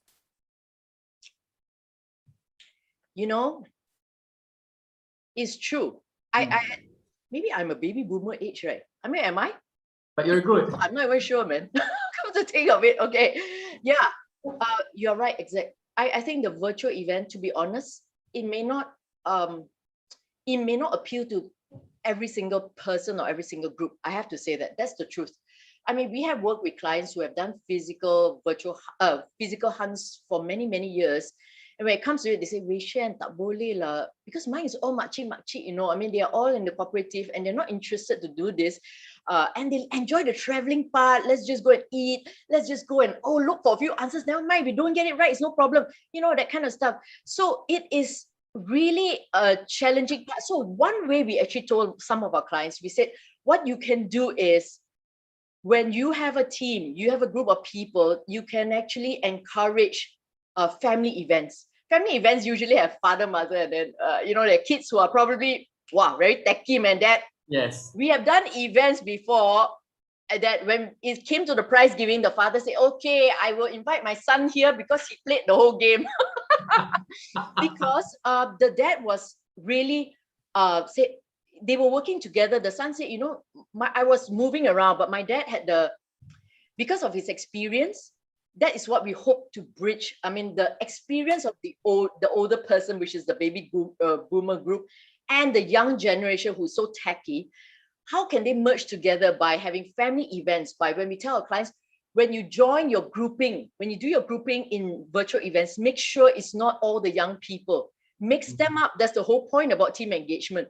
Mix them up if they're 20, 40, 20 something, that kind of stuff. You will never know who is going to rise up, in those occasions, who is going to close the gap in the tech part and close the gap in the mental capacity, because sometimes they look at things, oh yeah, man, I can learn from Uncle Tan, I didn't know, can look at things like that, that kind of stuff. So that is probably what we can see is the mixture of baby boomers and millennials and the mixture of groups. This is what we can encourage, but truly, like you said, baby boomers, they really find it really challenging. We have seen our clients when we do virtual events, all the baby boomers, if the whole team is all baby boomers, they all went to one person's house, okay, using one laptop, because only one guy is really good at it, right? Okay, all of them look at the laptop so that they don't have to share screen, all kinds of stuff is happening. Okay, so that's how they overcome that not everyone shares screen. So we just, that day itself, we just go to Amir's house, 4 of us, just breakfast at his house, and that's it. That was what some people did. So just to let you know, it's not an easy thing for baby boomers to pick up. And it can be very frustrating as well, especially on the Google navigation. Yeah. Okay, Ms. Tan, maybe for last question, we have another 2 minutes. Okay. So how do you put an excitement to this virtual event? Because people are going to event to feel the excitement. I mean, this is really going back to our topic, which is virtual event versus a destination event. I think, for all of us who do events, team engagements, team bonding programs, at the end of the day, it's really not about your program, but more like was your program enough to give that experience that was required? You know, at the end of the day, I think if you read everywhere, it's all about the experience. So how would we utilize virtual events for an experience? Pretty much, I would say the feeling is very different from destination, but the excitement about learning new things, learning a new tool, that is what we try to rev them up 2 days or 1 day before in an event briefing to say, you know, guys, if you've never done this before, I tell you, it can get really exciting. So that is really our job, to say that it's not going to be a boring event. It's not just going to be one person talking and one person navigation, you know, but it's really about we coming together and saying, oh, we look at things differently. So how we can make it engaging is by throwing in funny questions, you know, questions that may not all be related to it can be even a movie theme. For example, today we say, okay, this time we're going to do anime. Okay, everything's on anime, you know, that kind of stuff. So because our clients are constantly challenging us with new stuff, saying, hey guys, come up with something new. Okay, then we say, oh, come up with something new, come up with a new theme. So we're going virtual mall hunting. For some of our clients to say, today we want to go virtual hunting, virtual outing. Oh, virtual outing, where can we go? Let's go to a museum, probably a museum that they've never been to, and maybe throw in a paint with numbers activity that we deliver to their house, and they can do this as a side project, you know, that kind of stuff. So just to make virtual hunting is a very mind thing. You've got to throw in a team task that doesn't make it very boring as well. You know, sing a song together, dance together, and send a video to the group, you know, that kind of stuff. So all those other stuff, the additional things besides hunting, besides solving stuff, you know, is what will make whether that team engagement is going to make it really fun for them. Virtually, especially, it's not so easy versus physical. You can kind of, oh, let's get together, you know. So yeah, that has always been our challenge. That's the truth. All right. Thank you, Ms. Tan. Thank you for your energy. Thank you for the great sharing. Thank you for the wonderful sharing. We have actually learned a lot of things from your sharing. So thank you, Ms. Tan. So thank you. All right. So I just want to remind everyone that we will still having our lucky draw, and we will actually I want you guys to be participate, comment and everything, just to make the conversation really lively. So don't forget that we will have we have lucky draw and grand lucky draw. Sorry. All right. Now we shall proceed to our next speaker, and this I shall not disclose his age. Okay. All right. So the next speaker will be he's a culture and festive event enthusiast.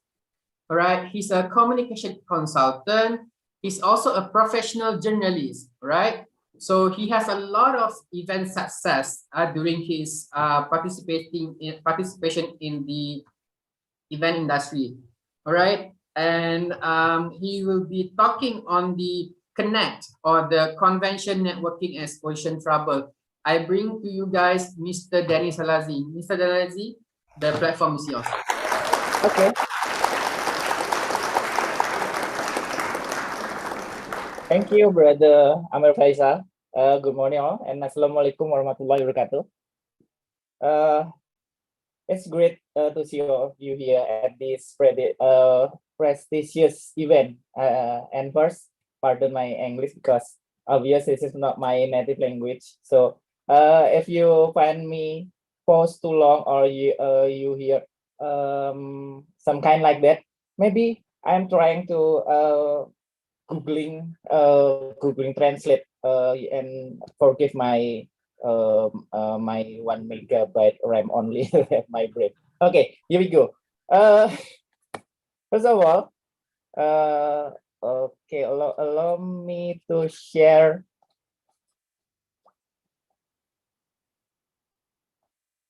this is my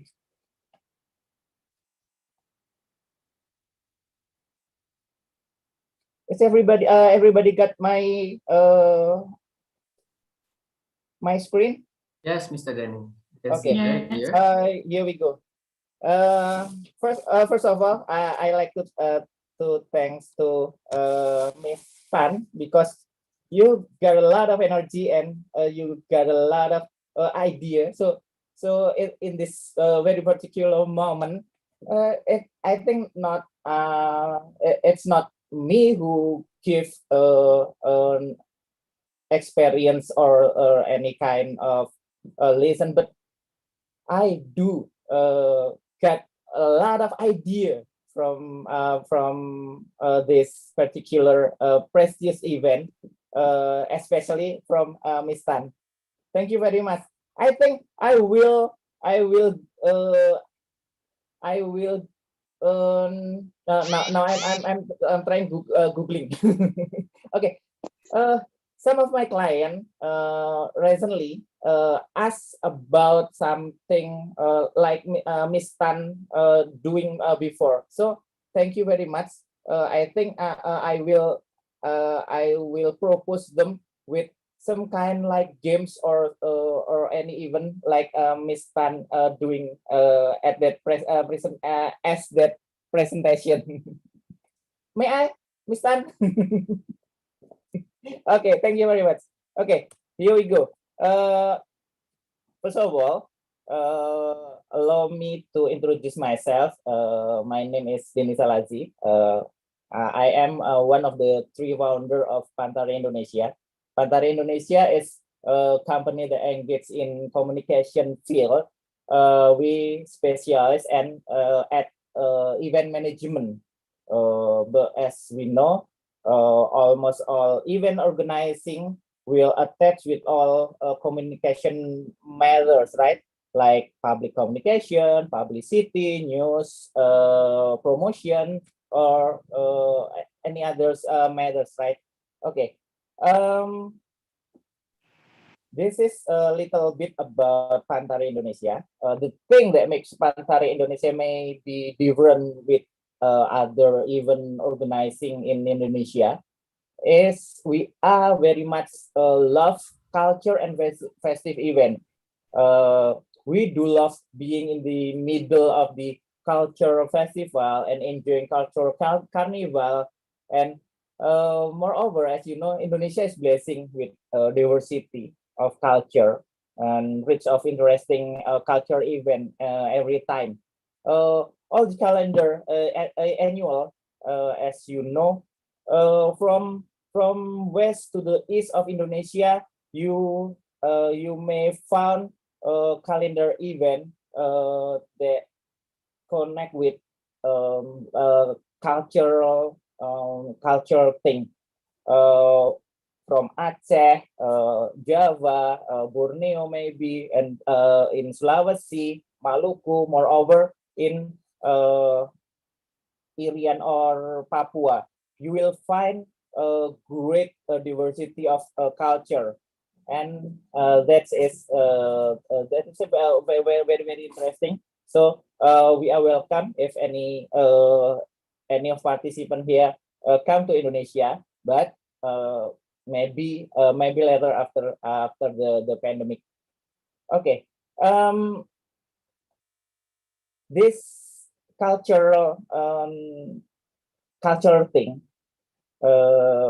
we often propose to our client to enrich their event with any kind of cultural thing, with maybe dance, maybe sing, maybe another event. And this is the client are very into as we do when we offer them with the cultural thing. So this is I call it maybe everybody say this is one of our trick, but at my opinion, this is one of the strategy to win the client's heart in Indonesia, especially because our works all of in Indonesia only for right now, and hope we can provide our operation in more wider maybe and at Malaysia maybe. Okay. And one of our credo is based on community. Based on community, here it is. For the it's we are actually sure that community is the best market, but not only for market. We are trying to make cooperation with the communities. Our festival, as we can see here, this is the working, and Pantar is working, of course, before pandemic. We have a lot of work that engage with cultural thing, festival, any kind of event. At the first picture, this is the festival that we held at Sulawesi. We promote beautiful islands called Sombori, just like Raja Ampat at Papua, or this is a new tourism spot, and promote this spot.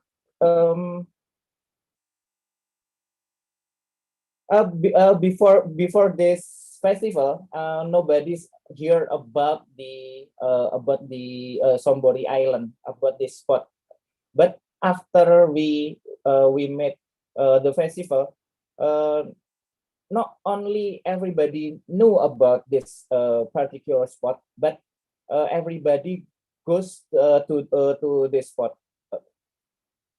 And also, if you can see at the third and fourth picture, this is the insurance festival that we held at 2017 and 2018 at Denpasar, Bali, and at Padang, West Sumatra. As you can see, this is the insurance festival.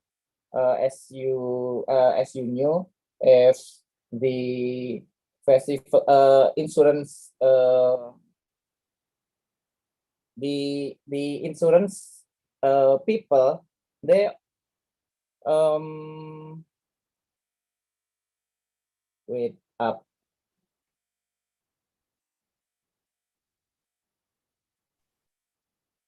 As you know, the insurance company, their image, as we know all the time, the exclusiveness, they have event at indoor, and they are high class, but we have success to pull them out and put them to the opposite program. We try to make different event. They used to make event at indoor, and with the high class singer, high class entertainment. But we have success to ask them to meet their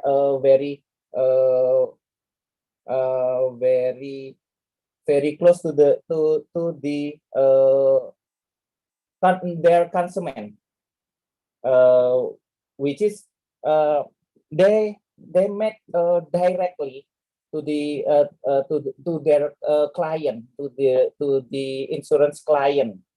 They met directly at the field, and we provide a lot of program at there. They can dance together at that moment, and we provide carnival, so everybody can enjoy the event. So at the end of the day, they knew about their insurance company.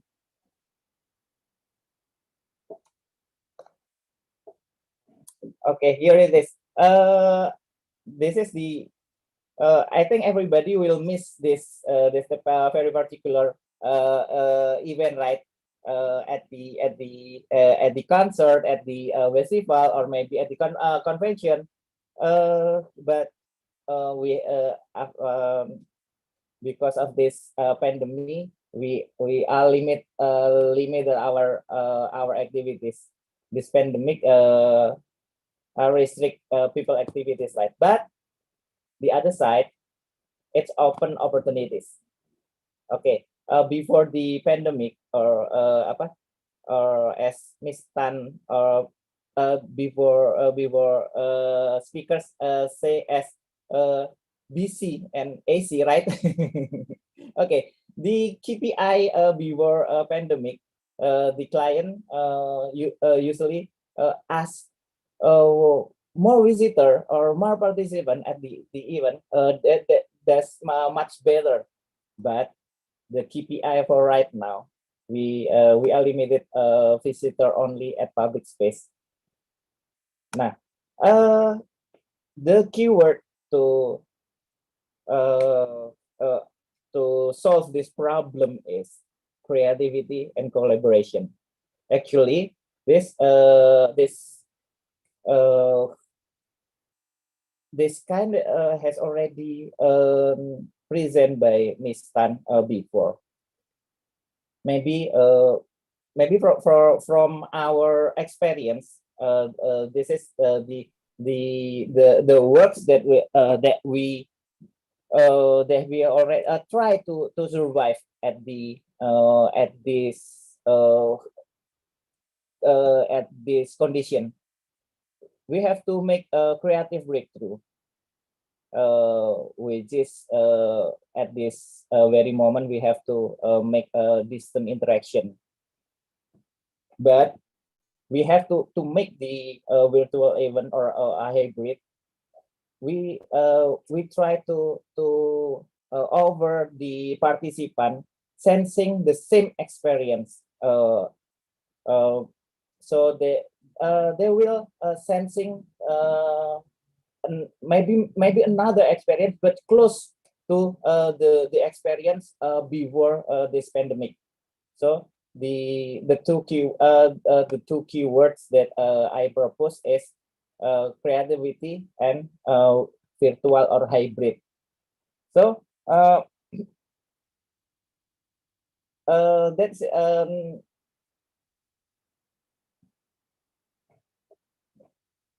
let me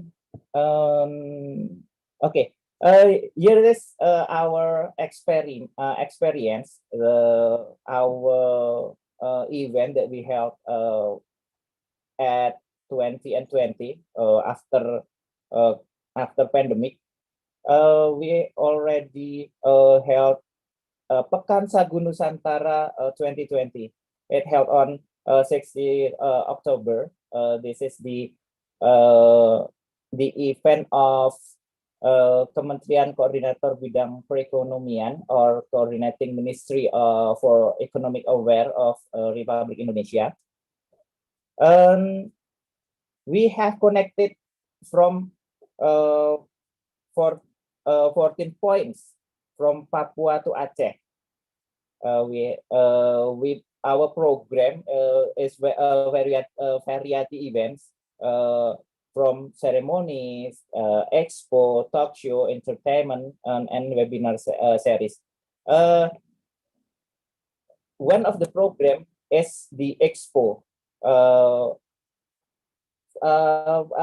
For the last time before this Pekan Sagu Nusantara, they usually doing expo in one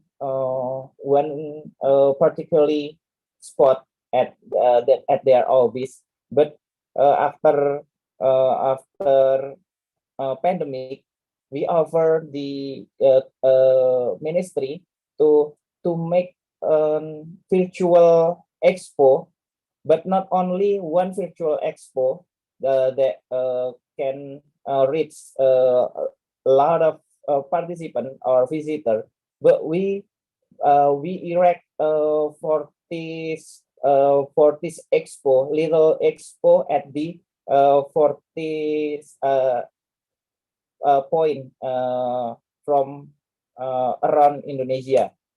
As you can see here, this is the point that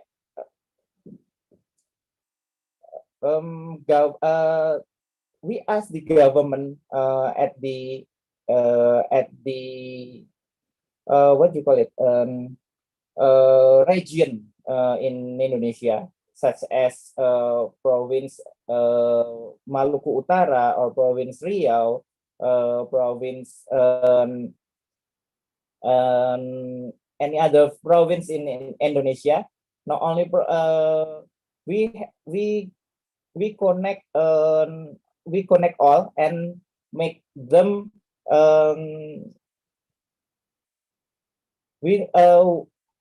we make them like a TV show,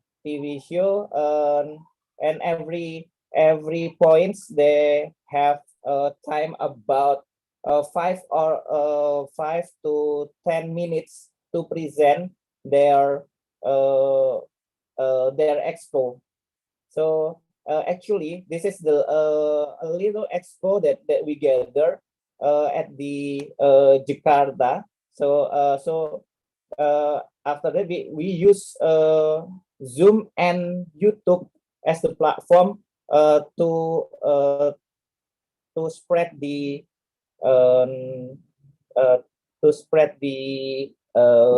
event, particularly event. We make a schedule from Papua first, after that Maluku, after that Sulawesi, after that Java, and so on and so on. And at the end of the evening, we have some kind of talk show, and the end of the show at the 8 p.m. we have an entertainment. Siapa dulu namanya? Kok absen? Siapa namanya? Vidi Aldiano. I think everybody in Malaysia know that the singer also. Okay, the second event that we held at 2020 is Hari Ikan Nasional, or National Fish Day, that held by Kementerian Kelautan dan Perikanan Indonesia, or Ministry of Marine Affairs and Fisheries of Republic Indonesia. This particular event is connected more points than the event before. It connected 33 points from Papua to Aceh.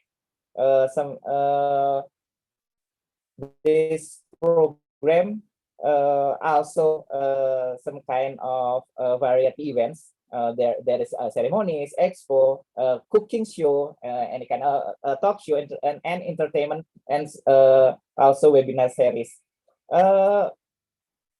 We proposed this event and held it like a TV program also live at YouTube, and you all may still can show the event at the YouTube with you may search Hari Ikan Nasional or Pekan Sagu Nusantara. Okay, this is the event. Not only as you can see at the fifth pictures, this is how we held the event. Actually, this is not as as expensive as we make TV program at the TV station. We just use the cheap equipment at this moment, and at this moment we connect about 33 point, just like the other program from Papua, after that Nusa Tenggara, Maluku, and so on and so on. And at the end of the evening, we reach Aceh. 33 program, 33 expo. If we give them time about 5 minutes, means you can count it by yourself. I'm so weak about math, so forgive my 1 megabyte brain. Okay, after that the program that in our schedule that will be running at 1st September 2020 and 21. This also will connect several points around Indonesia. Also vary at the moment, vary the event like ceremony, expo, and so on and so on. And we'll still will use YouTube and Zoom to make this program like a TV program. And the next program that will erect is Rendang International Festival. I think this will be interesting. This West Sumatra province like to make a Rendang International Festival, not only connect several points in Indonesia, but also we like to connect several countries around the globe, because the some of Indonesian embassy will sponsor this very particular event. They like to join with this very particular event.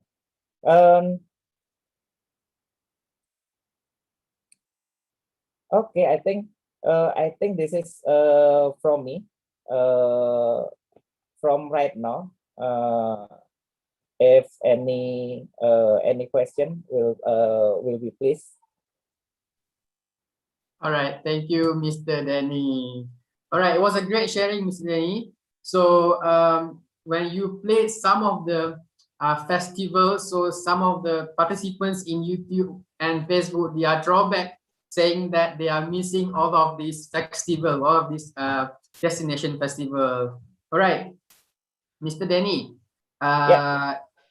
There will be some question, right? So okay. I think I will read it in Bahasa Melayu. Is it okay for you? Okay, that will be okay. All right, sure. Okay, Mr. All right. So the question is from Puan Liza from Tourism Malaysia, daripada Tourism Malaysia. Dia menanyakan bagaimana approach untuk kita approach untuk community, dan macam mana kita nak propose sesuatu yang unik dan sesuatu yang engaging dalam nak menjalankan CBT ataupun community based tourism ataupun tourism yang berasaskan masyarakat, dan apa mekanisme yang dia akan dilakukan dalam untuk sasarkan kepada community itu. Okay. First of all, we have to mapping first. Mapping in this particular particular spot, maybe as example, Bali. Bali, they have a lot of communities of art. They have a lot of communities of youth. They have a lot of communities of tourism, and they have a tourism village they run by their own. So we have to first we have to mapping the area. The second is, of course, we have to make approach to the communities. For the example, when we have insurance day in Bali, we approach to pecalang. Pecalang is like the local police or some kind like local police that they are trusted by the society more than the police itself, because they are the communities at the village, they always ask about anything to the pecalang. So if we can try to make communication with pecalang, so and we can try to ask them to join to our particular event, such as event that we have in Bali. We conduct carnival. So this carnival consists of the communities, the villages. The first villages will be the villages at the area. We ask them to join the carnival, and they bring their own uniqueness of the villages, some kind like that. So if we try to maintain the community, the first is about the basic is about communication. How we introduce the event, and the advantage for the event for the villages, for the pecalang, for the villages, for the people of the villages, and so on and so on. We can ask them to bring the uniqueness, because this will be publicized by TV. This will be publicized by YouTube and so on. Kurang lebih like that, maybe, Bro Amir Faisal. Oke, terima kasih Mr. Dani. Oke, Mr. Dani, ada lagi satu soalan. Oke, daripada Zoom. Oke, kalau di Indonesia, bagi pendapat Mr. Dani, bagaimana Indonesia membangunkan para wisata berbasis masyarakat di tempat yang penduduk tidak memahami apa itu para wisata, apa itu tourism? Yes, there will be not only government homework. There will be I think our government concern at that very particular problems. So now this will be the work for government, also for the society itself. The first thing, the government is always encourage the villagers, encourage the region government. They also encourage any other society that concern and aware about it. So some kind like us, we ask by tourism ministry. They ask Pantare to not only socialize any kind that connect with the with the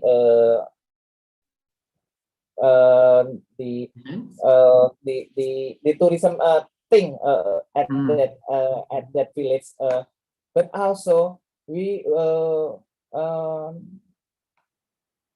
maybe because we love and enthusiast about culture, about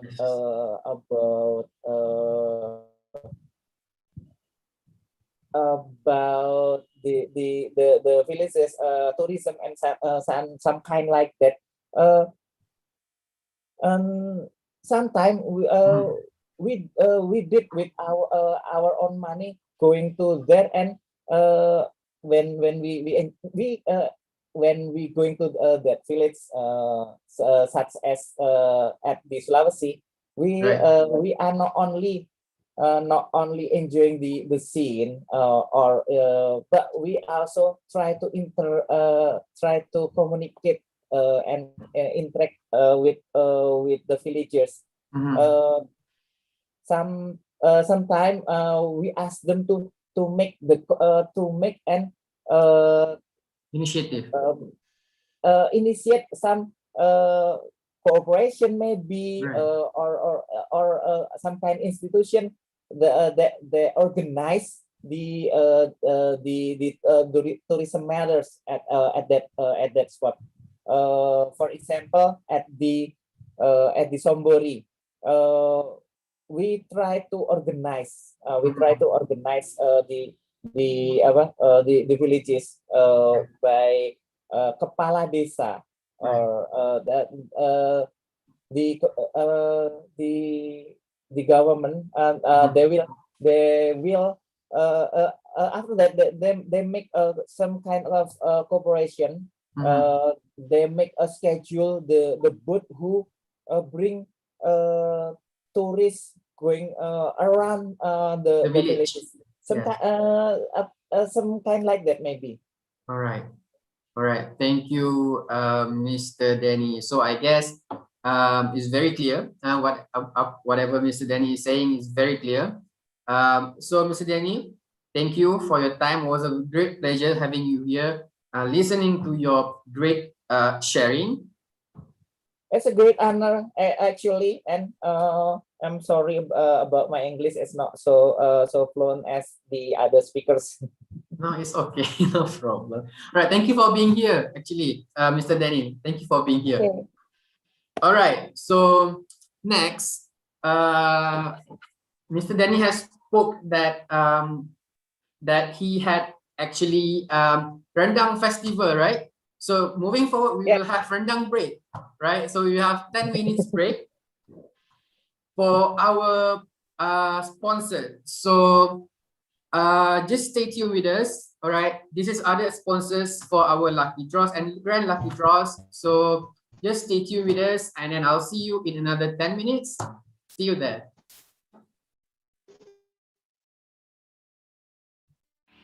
Langkawi Bumi Masri boleh dilawati melalui laluan laut dan udara.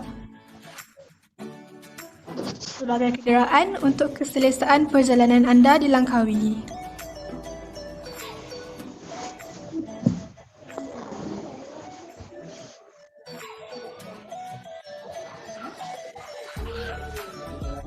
Penginapan di pelbagai lokasi dengan servis yang terbaik.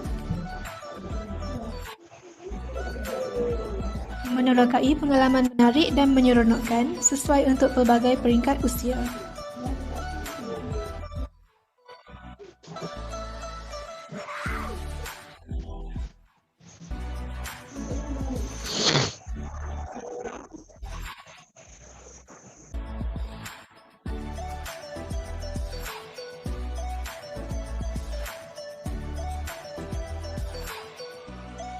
Restoran yang berkapasiti besar. Syurga membeli belah bebas cukai Langkawi.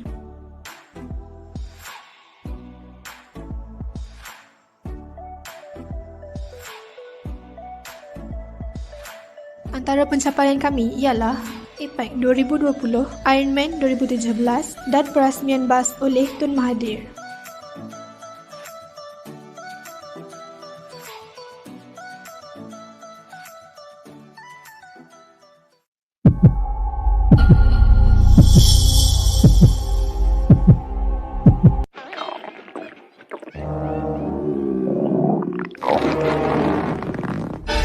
again.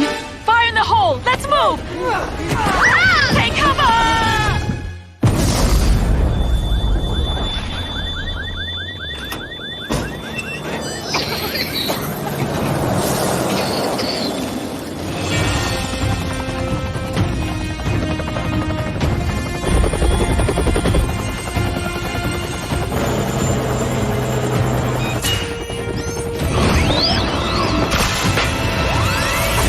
The new Lombok 3. It removes microfine dust, harmful gases and even odors with layers of superfine filtration. So terror!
Hai, Assalamualaikum. Hari ini adalah hari ketiga Kak Beb bersama dengan Queen Nara Kenyai Houseboat, di mana houseboat ni memang sangat-sangat best, sangat bersih, staff dia pun friendly, driver boat memang best sangat, semua best and ada macam-macam aktiviti yang kita boleh buat masa berada dekat perairan Kenyai ni. Bersama dengan Queen Nara Kenyai Houseboat ni, diorang ada banyak aktiviti yang boleh kita join. And lagi satu nak bagi tahu, atas houseboat ni ada 8 bilik standard dan juga 1 bilik VIP yang memang cantik. Ada aircon lagi. Lepas tu dia ada living hall yang macam ada TV, ada astro, ada karaoke set. So memang sesuai sangat untuk aktiviti ramai-ramai macam ni, macam aktiviti dengan staff ke, bersama dengan family ke, memang kami recommendkan untuk korang datang bercuti ambil Queen Nara Kenyai Houseboat. Okay, kalau nak tahu info lagi boleh contact Fado. Okay, alright, bye.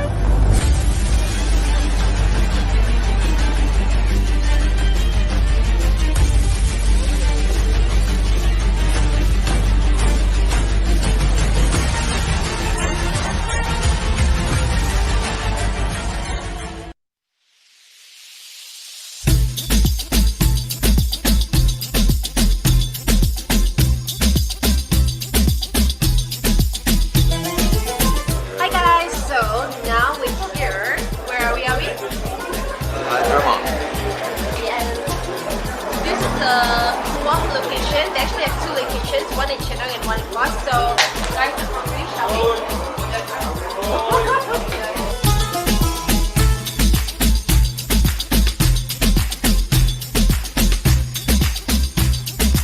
You ordered another one?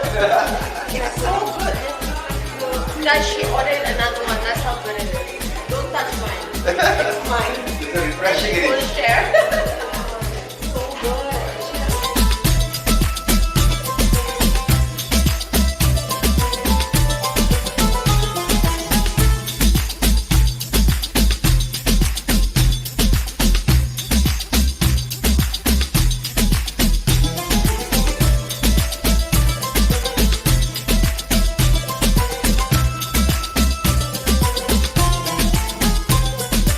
Find authentic Yemen cuisine in Langkawi. Find Hyderabad.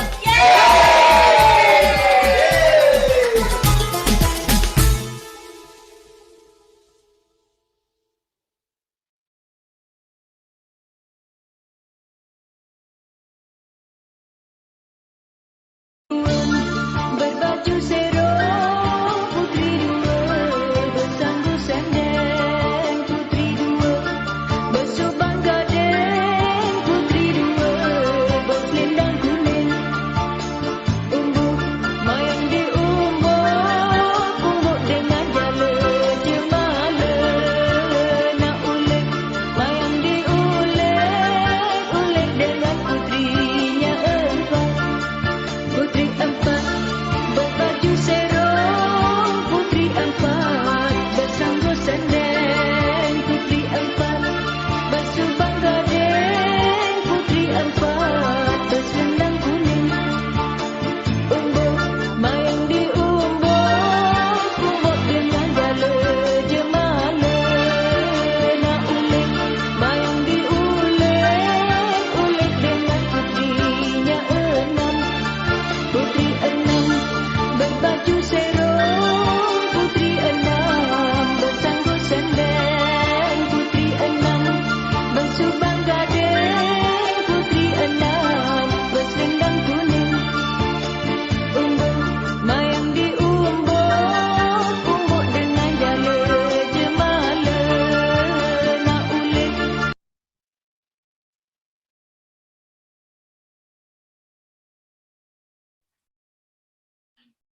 All right, thank you everyone for staying with us. Right, the participant is still with me, right? So can you please just text me there whatever the prizes that you wish that you will have won, right? Maybe you will have the high drama, maybe you want to have the shell out or the what do we call it, Kalang house, right? So Mario Foso shell out, right? So after rendang saying that by Mr. Danny, and then we can see the shell out, and then the last one is high drama. All right, so our next speaker can actually speak Arabic. All right, so I shall actually explain a bit in his for his background. All right, so he was awarded as the most influential leaders in MICE industry at the Global MICE and Luxury Travel Congress and Awards 2020. And his company has won multiple awards such as Winners of Malaysia, Intel APEC Startup Challenge 2013, 2 times winner of the MSC Malaysia APICTA Award in 2011 and 2013, and nominated to be on the list of Asia's top 50 apps. And he began his career in the United States as a web developer at the Carnegie Mellon University. Ladies and gentlemen, I bring to you Mr. Yusno Yunus from Evanescence. Please take it away, Mr. Yusno.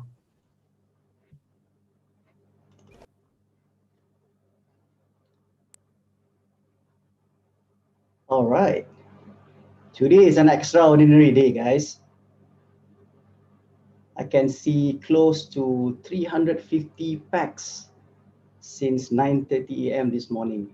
Right. And this is such an amazing event that I believe all of you here, are still here right now to prove that we are about, we love learning, even if it's weekend, as you can see. And this is something that I hold very dear in my life as well. Trying to be better every day, and I hope this is what we are all doing, especially during COVID. Assalamualaikum, selamat tengah hari, a very good afternoon everyone. Thank you again UiTM and faculty for having me this morning. Now this afternoon already. Topic is gonna be, I'm making it simpler rather than what you are seeing on the screen so that it is much easier for people to understand.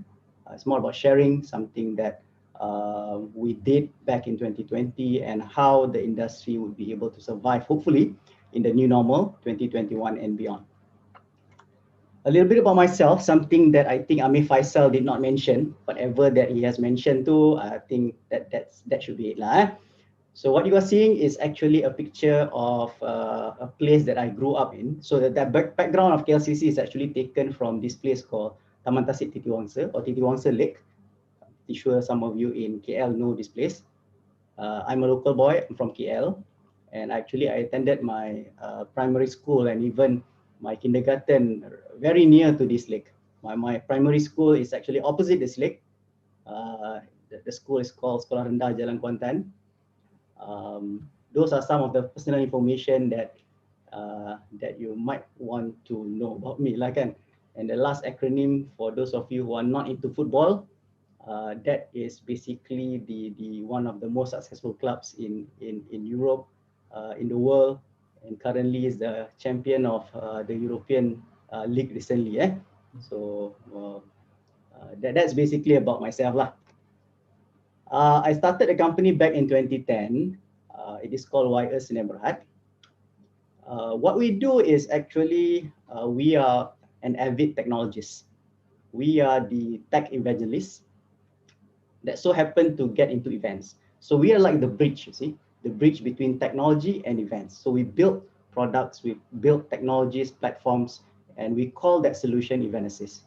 So Event Assist is actually an end-to-end solution and technology for event organizers, event planners, whether it is physical or virtual or even hybrid.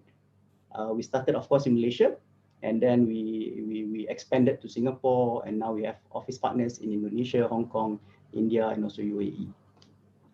It has been 11 years, and how we position ourselves, we don't sell technologies, we actually sell experiences. So if you can understand this, is that what we are doing right now is not about technology, it's all about being engaged with each other. So we are chatting, sometimes we can do more, for example, virtual hunting, we heard earlier, we can do so many other different type of events, but you definitely need technology. I mean, without technology, I think the entire event industry will go kaput. So what happened last year, right after the first month of lockdown, so I think all of the previous event organizers who are so used with physical events, they have moved to virtual immediately. Those of you who have not heard about Zoom, Gmeet, semua dah jadi expert. You're all an expert now. Okay, so we are basically providing technology to improve your event experiences. So this is how we position ourselves. I'm not going to talk a lot about what happened last year in general, simply because you all know this. It's a very bad time for everyone, not just in our country, in our neighboring country, in other regions. You can see the numbers there. It is sad. Yeah, people are being laid off. Companies are basically folding off. So let's not focus too much on that, but rather look at the positive side of things. So I'm going to start by sharing about basically our journey, our company journey, my journey in 2020. And then I'm going to talk a bit about what I see as the potential of the industry this year, 2021 and beyond. Okay, so let's do that. So last year, if you guys remember, we went for our first lockdown in March, but 1 week before that, we have already thought about the severity of the pandemic, and we decided as a team to go on work from home remotely 100%. So a week before that, even until today, we are actually all working from home. And we actually had our last 100% physical event, that was in Kota Kinabalu. And my team was there, I was there as well. It was in March. I think we completed that event on a Friday, a week before the lockdown. But after that, as you know, in the industry, most of the events are either being cancelled or postponed, and it affected everyone badly. And then in April, I think 2 weeks after the lockdown, we as a team, since we are all technologists, we decided to build a portal we call it Jom Cari Kia. Masa tu I'm pretty sure you are very familiar with the term Kia ni kan, because Kia was really talked about a lot by our Prime Minister. So we just riding on that wave and we launched this portal called Jom Cari Kia. The mission is to help other SMEs to sell their stories, to sell their products online. It's as simple as that. We're giving it for free and we're using technology like Zoom to connect with this Kia on the ground. These are all micro sellers who are having hard time, cannot open shops, those kind of things. So we help them with that portal. And I was also writing a lot about this concept of BAP ataupun API ataupun FIRE. It's an acronym actually, API ni. It's about agile, being nimble, and able to pivot and innovate. This is super important during COVID. Because a lot of businesses, when they are so used to their current model, it's very hard for them to change. And to pivot, you need agility. And that involves creativity and innovation as well. So, I mean, some of the talk that I did and the write-up that I did was highlighted in Bernama as well. And this is something that I believe is super important wherever you are in your life. Be agile, pivot, and innovate. And then in May, I think we launched a portal. So it's an online events portal. Think of it like Netflix. You guys know Netflix kan? Now that Disney Plus kan? Netflix of live events. Meaning that all of the live events out there, webinar, Zoom dan sebagainya, we aggregate them in a portal so that other people who's at home, they are not doing anything, they can just browse through and enjoy and learn this new knowledge. So again, we're giving this out for free. And so we did that to actually help encourage people to do more virtual events. And at the same time, kita did some promotion to help SMEs by working with government and giving them some grants lah. We call it SME digitalization grant. Right. Now what happened in July? This is where we start to launch a very interesting technology. If you know about social distancing, crowd gathering kan. So we were able to use machine learning dengan artificial intelligence to detect whether or not you adhere to social distancing ataupun whether or not there is a crowd gathering by connecting our software to the CCTV remotely. Okay, so it was launched during that month. It was covered by The Edge, by Bernama. Alhamdulillah, it was very, very good. And that month also, I think we actually completed the first lockdown and businesses were allowed to reopen. And I think that was the first time we did our first hybrid event at that point in time with Tenaga Nasional. Okay. So that basically took us about, I think from March till August, had about 5-6 months already. And we decided it is high time to launch the revamped version of our product. We call it Evanesys 3.0. Evanesys, as I mentioned earlier, is an end-to-end event management software. And what we realized at that point in time is that this software needs to be integrated with whatever virtual tool that you have out there.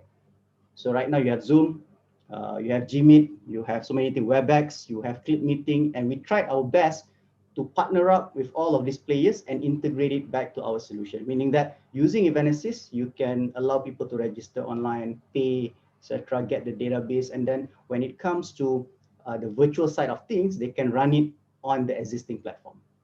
Okay, so this is how we are integrating and collaborating with the other partners. And I like to come up with terms such as this, grow-laboration. And what does it mean? It is just about growing by collaboration. Because when you are in COVID, when you are in a pandemic, it is really hard to recover and sustain. So you need to find partners who are bigger than you. And the concept is simple. When you need to grow, when you need to sustain, find another partner that can that is bigger and better than you, so that you are able to ride on their success, and in turn you should be able to enjoy the success yourself. Okay, and later on I was also given the opportunity to speak in Korea, and of course virtually lah. I couldn't travel at that point in time, and that was the time I think I developed a framework for the industry, which I call it GET, G-E-T. So GET is actually a short form for global event technology. So what it is This is actually, if I were to put it nicely, if you are able to understand this triangle easily after this session, this would be good enough for you to understand how technology could play a pivotal role in our industry. Okay, this triangle there are four smaller triangles. So GET or GET is in the middle. It is surrounded by MET, PET, and WET, MET, PET, and WET. Okay, so I'm just going to quickly go through what they are. So MET is actually modern event technology. This one is all the technologies that you are very familiar with, even before the pandemic. Website, mobile apps, online payment, registration, facial recognition, kan? Business matching, you even have engagement app, polling, Q&A, and so many more in MET. But when the pandemic happened, we realized that so many virtual technologies came up, right? So these are what we call as PET, pandemic event technology. And this is where you started seeing webinars, virtual event conferences, virtual exhibitions. We came up with a lot of contact tracing app and also social distancing measurement, as I mentioned earlier. So these are all the technologies that you are seeing right now because we are all in a pandemic. And then we have wearables, WET. Wearables basically are the things that you wear lah. Kan, if you are wearing watches on your hand, you are wearing virtual reality headsets. And in fact, last December, we did an event with Petronas, the first event that is actually using VR headset, virtual reality, for them to actually enter an exhibition. Super interesting. Okay, so if you realize these three smaller triangles, and if you choose the right technology and combine them rightly between the modern, pandemic, and wearables, you should be able to get the right technology in place. This is what we call as the gluable event tech. This is where you marry all of these technologies. They don't have to be big technology. They don't have to be expensive technology. They just have to be the right technology for you. The right technology that can glue and make your event more seamless lah. Okay, so like I said, we are not selling technology, we are selling the experience. So for the experience to be right, you must find your right technology. Okay, so that wraps up basically the entire year. So by the end of the year, what we realized, we look back at our system, kita tengok that we saw a total of 636 events were created and managed and organized within our system. And 86.6% of that basically moved to virtual, meaning we have no choice. I mean, organizers have no choice. They have to move to a virtual platform. And it is encouraging because we see the industry, they were adapting very, very well to the situation. The challenge is always about how do we profit or how do we sustain from virtual events, right? And these are some of the events that we did with some of the GLCs, with some of the MNCs, associations, government agencies throughout the year, and there are many more that we did throughout the year. Okay, virtual events I mentioned, and then we did a lot of 3D virtual exhibitions and conferences. So those wraps up the year and the journey that we had in 2020. And what I'm going to do next is share with you a bit about how I see the MICE industry and MICE tourism this year and beyond. And this is going to get very interesting. Okay. This article came out 4 days ago, 3-4 days ago.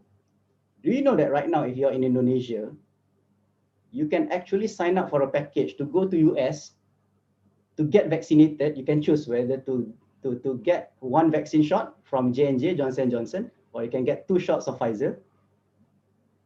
And then you can stay there, and then you can visit the attraction parks, okay? Theme parks, tourist attraction places like Disneyland, Disney World. Most of the parks there are already open right now.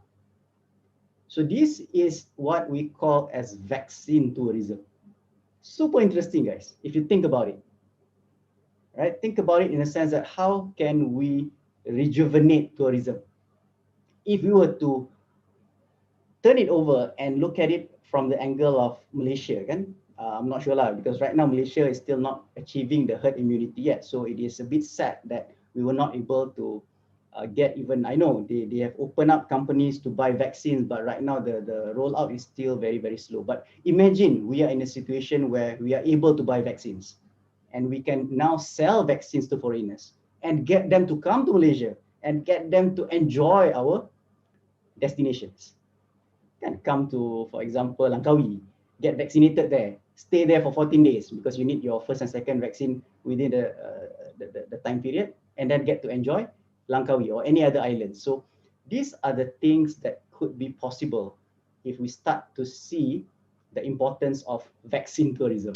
And vaccine, as Noor mentioned earlier, it's not going to just happen once or twice. It's going to happen every year after this because you need to get updated for your vaccine. So look out for vaccine tourism as the next sort of like thing this year and also in the future. All right. Slow travel. Any of you here have heard about slow travel? What is slow travel?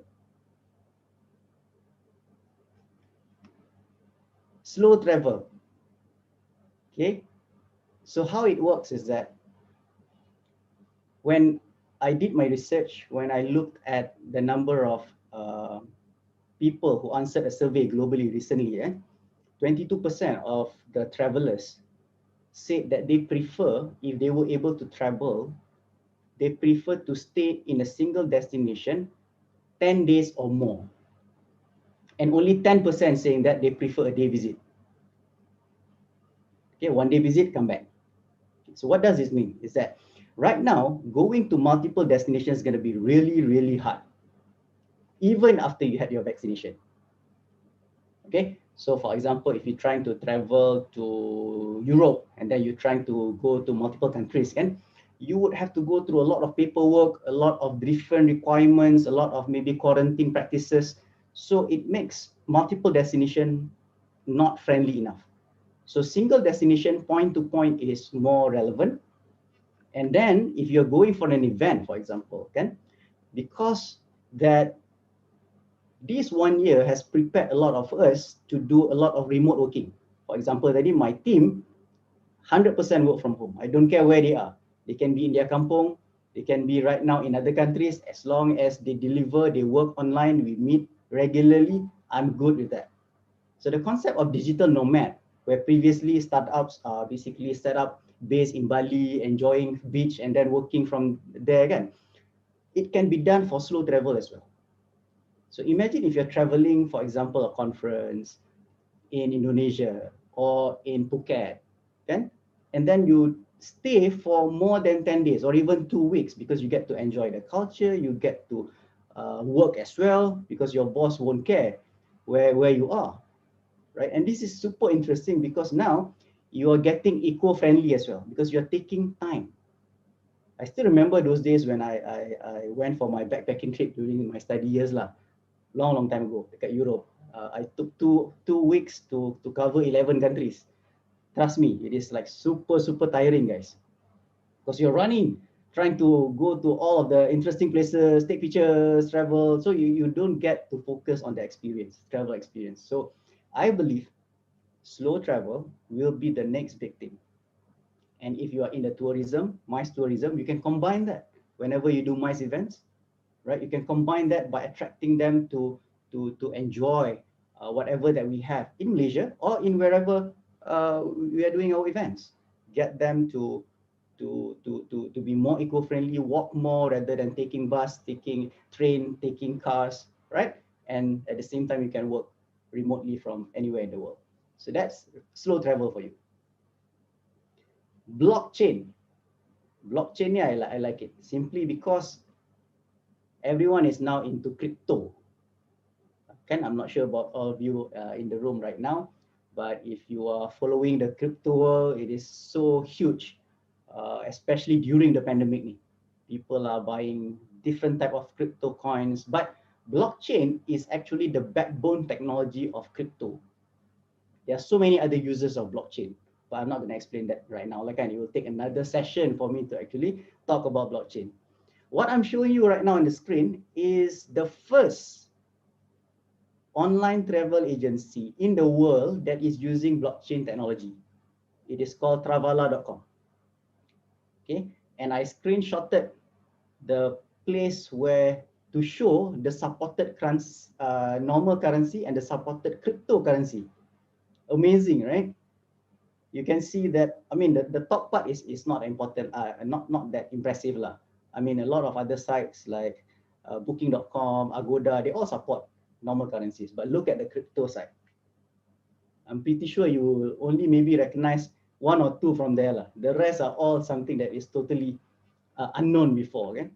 And this is where travel, tourism, MICE can actually leverage on as well, looking at the power of the blockchain technology. Okay. Contactless is something that I do not need to explain too much because all of you here, I'm pretty sure belia dah dapat RM150 kan baru-baru ni. You guys got that, right? Some of you, I'm pretty sure. Unfortunately, I don't qualify, but I wish I could be in your age group to qualify for that. But contactless means you are now in an era where you do not need to be in contact, meaning no touching lah. Kan, unfortunately. Sometimes we love to hug, kan? We love to salam, but unfortunately, this is the time where we try to do everything contactless, right? So e-wallets, online payment, this is the norm. Kan? If any of you here are not on e-wallet, I'm pretty sure you are already because you need to claim your e-belia, kan? But if you are not, something is wrong. Something is seriously wrong. You give me your account lah, kan? So that I can claim the e-belia. So contactless is something that is super important these days. Not just that, contact tracing, guys. One of the famous app in Malaysia right now, what is it? MySejahtera lah kan. Without MySejahtera right now, basically your life has no meaning. Kan? Even though some of us don't like the app, but we just have to use the app, unfortunately. Simply because you have to be tracked wherever you are. And what we did is that we had an extension of MySejahtera in events. So imagine if you are now going into, I mean, previously when we are allowed to do events, right now tak boleh lah, cannot.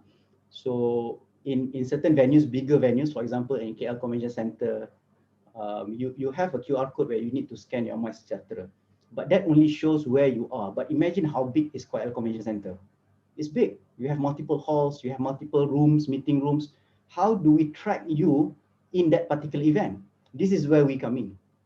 This is where we are allowed to track people within the event.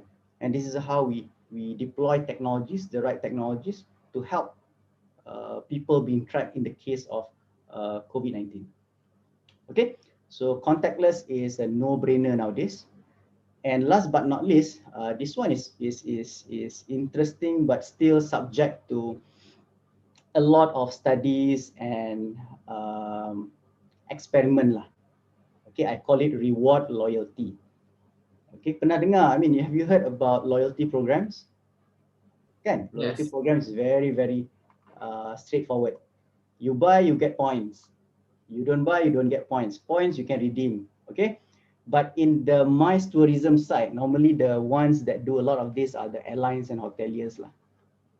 Right? And you can see how they survive right now is that they are trying to maintain their brand loyalty, getting people to maintain their brand loyalty by doing some of these things that you are seeing on the screen, extending, especially when you are not allowed to travel overseas. Domestic travel still okay, but then again, it is still rather point to point.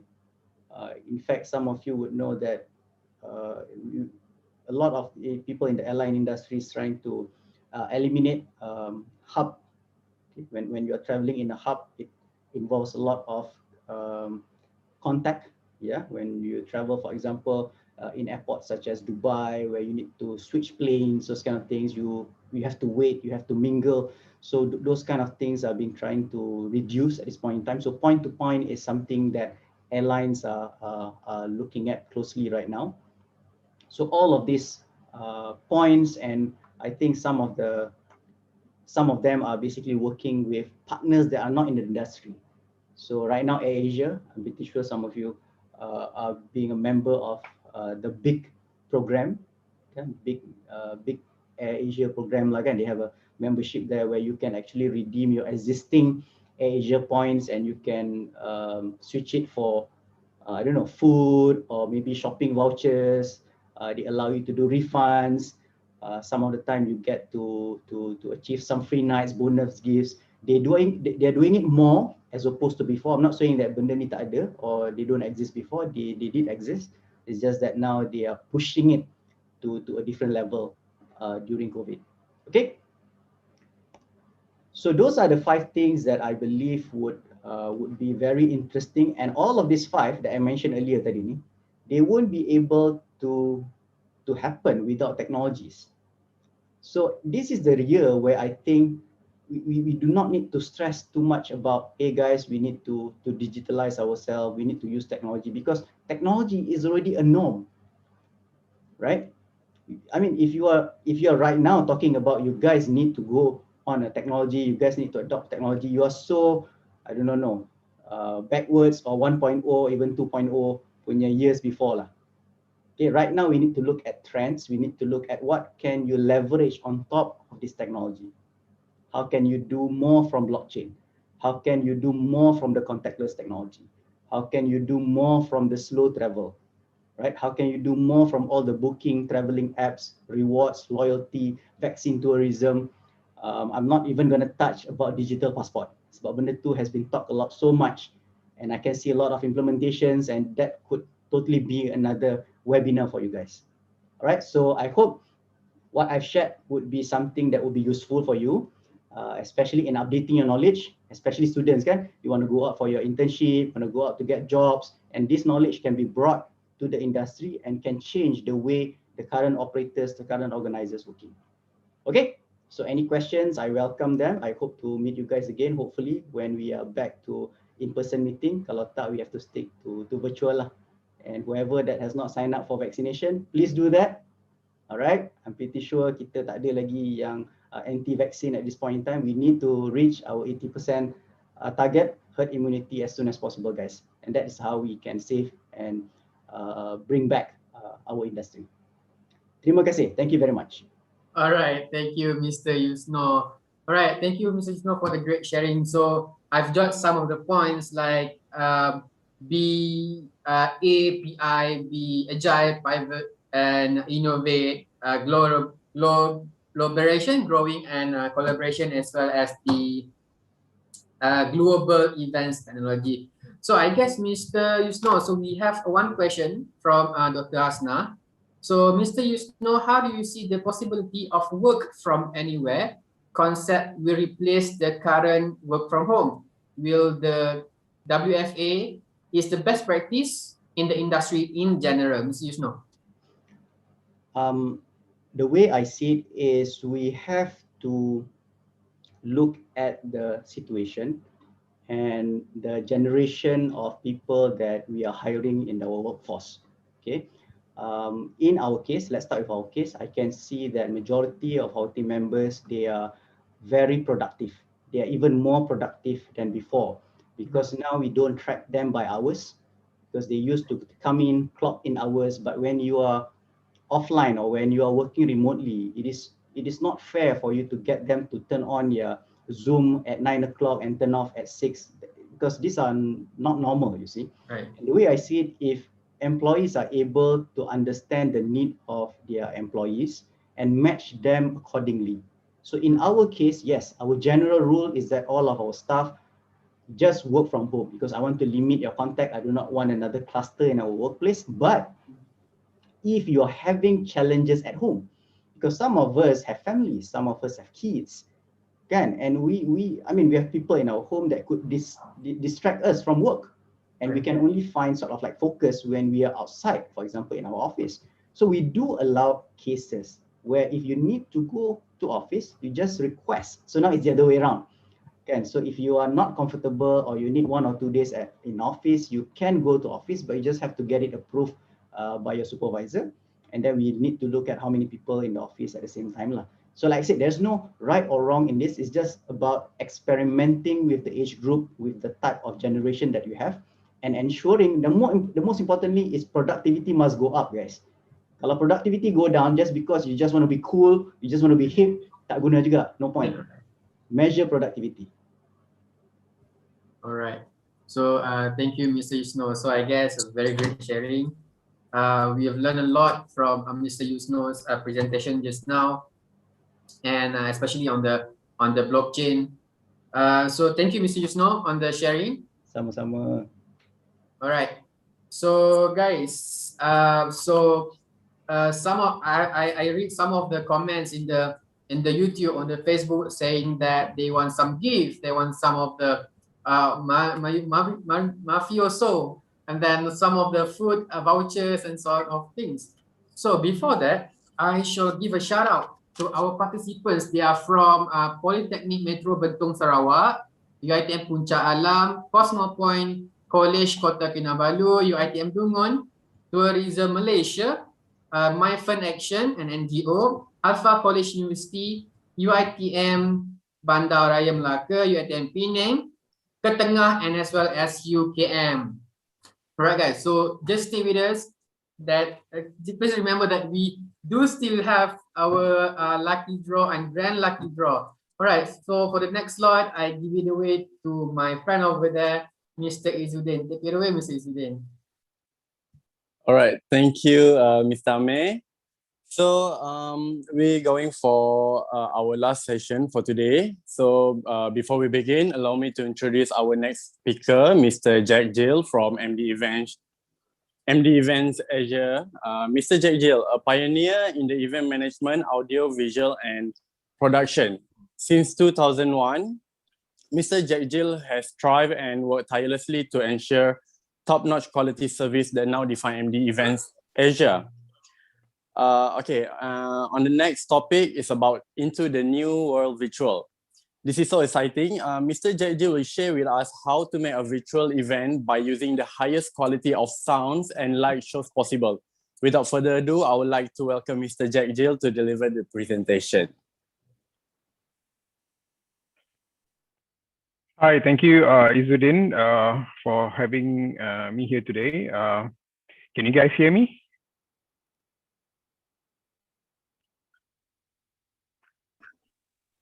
Yes, we can hear you. Okay, that's great. Okay, all right. So since to me it's been a long morning, and it's already afternoon. Good afternoon to everybody. Thank you, ATM, for having me here for your Event Industry Symposium 2021 to talk about the topic which I'll be talking today is actually how to produce a quality live stream or video production for your virtual event. But before that, let me just introduce you guys who I am. I'm actually the founder of MD Events Asia Sdn Bhd, which will be providing production equipment or live stream equipment, or that's for current moment, at the moment what we're doing. But before this, we've been actually having a lot of physical event, which we've been doing a lot of concerts. We got a lot of concerts, festivals, we've been doing a lot of launches. Right before the pandemic, we actually do a lot of car launches. We launched the new Proton X50, X70. We did a lot of gala dinners. We did a lot of fashion show. One of your board of directors, Dato' Rizama Ibrahim, fashion shows is actually one of our favorite shows that we have done. It's a yearly event. We have done, a lot of other government important events as well. We have done a lot of tourism events as well. So that was before COVID hit us. All right, after COVID hit us, we have actually moved on into the world of virtual, which is actually, I think everybody is on it right now. So how do we actually, produce quality live stream virtual is what I actually share with you guys today. And I hope that will be useful for you guys, because moving on, I think virtual is the way to move forward. Because I don't think that, in future that, we won't be using this virtual platform anymore, because this will be here forever. Because it's actually a very useful tool to get everybody around. Just imagine when we used to do events like, 15,000 and 20,000 people gathered together. But over this virtual platform, I think there's no limit of people to have together. We have an event like 10,000 people on this virtual platform, or 20,000 people on the virtual platform. There's no limited number of people that can actually, broadcast either their product, or either their talk, either their seminar, or either their event or whatsoever.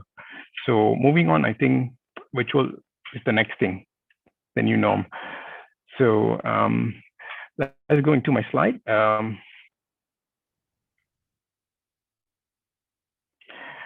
Into the new world of virtual, that's what we'll be talking about today. Quality matters, yes, quality does matter for us, as when we started doing live stream and production for most of the international events which will be conducted for our clients. Quality matters for us because we will actually emphasize on quality to have really good qualities. Why we actually emphasize on quality is because we want to engage with audience. We don't want audience to slip off during, halfway of the event. For example, like, when we have like 1 hour session or 2 hour session or 3 hour session event, it's pretty boring. People will actually, won't feel, they want to actually stay on. It's our job to make sure people stay on. We actually move on to actually do a live stream event or video production more to a TV show. Like how you watch a TV show seamlessly, when you open your slide, the slide opens continuously. When you speak about something, title comes out below. So it's very engaging. A lot of videos, being showed while you're doing your talk. If you've seen the Prime Minister giving a talk, and then you can see he's talking about the economy, a picture comes about economy, or when he's giving a talk about, people are suffering because of COVID, images comes out. So that's all. It's actually very important or very engaging when you do a virtual event. Just because virtual event is actually not the same as physical event. Physical event, there's a lot of things can happen, a lot of people can gather. But if live stream or virtual events is actually not done correctly, I think you will lose engagement of people. People will not stay on, watch your whole show for the next couple of hours, because to get people's engagement, the content has to be really, really interesting. And also, you need to have, good motivators, good speakers, and it has to be seamless, meaning to say when people say like, hey, I'm bringing up my slide, so the slide has to come out seamlessly. It's not like, okay, when you're bringing a slide, you're looking for the file, and then the file is missing, that kind of thing. So it will actually lose the interest of people. Okay, moving on to the next slide.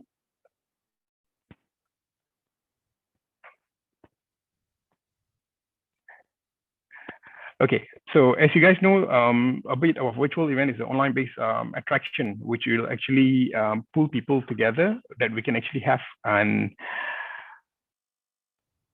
event which actually gather people safely without having a physical event. Those days we used to have hybrid event before COVID, but right after COVID hit us, everybody's on virtual right now. Next slide. Okay. So mass gathering is actually one that we want to avoid right now because of COVID. So we are not allowed to have mass gathering. So the events during COVID-19 that we will actually avoid having mainly is actually mass gathering. That's why we have turned into the virtual events. And following the SOP as well, that which has been announced by the government, virtual event is actually encouraged more towards physical event, which is actually right now, we're not allowed to have any physical event. And it's also give us a lot of social distancing. We need to say we don't gather in one place. And actually, this is actually the new norm. And as I said earlier, the new norm will continue. So looking at it, in the years to come, I think we will actually have this platform, which is virtually to connect everybody around the world. There is two types of virtual events which we used to actually conduct, or we're actually currently conducting, with our clients. One of it is actually physical event, which actually those before COVID. And there's another type of event which is called hybrid plus virtual, meaning to say there is actually a limited number of participants in a small place, maybe 5 to 10 people, and then rest of it, 10,000, 20,000 people viewing, via social platforms. It can be either YouTube, Facebook, or any social platform. And there is actually also, like what we're doing currently right now, is actually fully virtual, meaning to say everybody is in their own place, at their own homes or own offices. And then this is called a fully virtual platform. Okay, moving on, our next slide.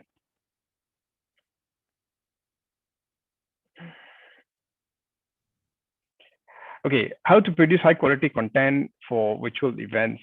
This is very interesting for me to share with you guys. So there's a video I would like to play, and you guys can have a look at the video. And can I have the video to be played?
Okay, the video that you guys just saw on your screen is actually part of a work which we actually done. This is actually type of events that we actually conducted. The virtual events is actually kind of a TV show, meaning to say when we actually conduct a virtual event, everything is planned offline before, meaning to say the script, the direction, there'll be a show director planning, every single sequences or the cues which will actually go up next. So there is no silent moment. So when there's no silent moment, everything seems to be seamless. It's like a TV show, and it's very interesting. Meaning to say, your viewers, your engagement with your viewers is very, very, engaging. People will not, move away from the screen, or people will not, want to go away. So they will actually hold on to the screen and watch towards the end. Because when there is actually, like you just saw in the video, there is actually a nice opening gimmick. There is actually a nice, animation coming in. There's a lot of, things that you keep people curious, like, oh, what's next? You will actually keep the audience actually till the end. So your viewers will grow as well. So because of all this important aspect, if you actually consider in your events, or when you're doing a virtual online, or even though you're doing a normal Zoom meeting, if you get everything prepared, you got nice videos, you got nice content, you got nice layover tags. Layover tags is actually at the bottom, when you speak, your name comes out. You got good engaging graphics. People will actually want to wait and see, okay, what's next. So you keep people, excited, and they will stay on. So what I would like to share here is actually the production process that we do. Is actually we have, few cameras that we use. Right now, what you're looking at me is it's just one single camera. So it's not that interesting as you watch a TV show. So when you watch a TV show, there is few angles of camera, right? From your left, from your right, from the front, from the bottom, from the top. They use a crane, so it makes it more interesting. That's why that the video that you guys saw is actually we use few cameras to shot the virtual event, which will be broadcasted live to the social platform on Zoom, YouTube, or whatsoever. So it's important to have this kind of quality of production in order to again gain the interest of your viewers. Secondly, moving to graphics, your graphic has to be really good, really clear graphics. We need to say really, you put the words have to be clear and to be seen. Thirdly, is actually the audio. Audio has to be really good. If your audio is not good, you're not using a proper audio, your audio is breaking, you will lose people's interest. People will not like to say. Fourthly is actually the video playbacks. Pre-recorded video playbacks you can actually insert it during intervals like you have seen earlier during you had advertisements. Just make sure the content is right, the quality is good, during your live streaming session, so people will, want to watch the video till the end. If your video quality is bad, people will not want to stay and actually watch it. Next is actually stream. So you can stream almost everywhere on any social platform as long as you have access to it. And, if you can actually do it on public platform, it's better because your viewer is bigger. Some companies, when they do their seminars or talks, when they sell the session online, then it will be private when you pay for it. And then you can actually access the platform that is actually for private streaming platform. So moving next is actually the synergy with, the experience that we have and the team that we have. Well, it puts everything together with the team and the production. We actually came up with a lot of events during this pandemic, which when we are allowed to operate after the second MCO 2.0, we have actually, in the next slide, we will show you guys the events that we actually came up with. And the broadcast standard has to be a TV production broadcast standard. Then people will actually, again, be interested to watch your content because your content will be really good. So with that, the next slide. Just to share with you guys, here is actually some of the events that we conducted during the pandemic. One of it is actually the Tourism Malaysia. It's called the ITB Now Berlin, which has been held every year in Berlin for the past 55 years. So this year, 2021 in March, they couldn't have it. And we actually did it on a live platform around the world. We stream it. And it was actually, officiated by the tourism minister, as you can see there. She was in Sarawak, and she was actually streaming right from Sarawak. We held this in actually Grand Hyatt. And just to share with you guys that Grand Hyatt actually partnered with us, MD Events Asia. They will come up with a virtual studio in their hotel premises. And we have actually have a very top-notch, high-quality studio, which many of our clients actually drop by there and do their video production works or their live streaming works. Secondly, you can see in the middle, this is actually Bank Rakyat. This is actually an event held in Bank Rakyat itself in the headquarters. Bank Rakyat have actually have this with their CEO and with all their branch managers around Malaysia. So they gathered all the branch managers in the whole nation in their own branches, meaning to say in their own offices. And in the HQ, we have the CEO addressing everybody and having their, town hall, the talks, and, addressing everybody. Thirdly, you can see this is actually an oil and gas forum, which is by Petronas. It's actually held last year in November, the 7th Oil and Gas Ministerial Gas Forum, which is attended by world leaders, including our Malaysian ministers as well, and also all the world leaders around the world. Donald Trump was one of the person attended as well, the minister attended as well before he was actually being replaced right now. Next slide.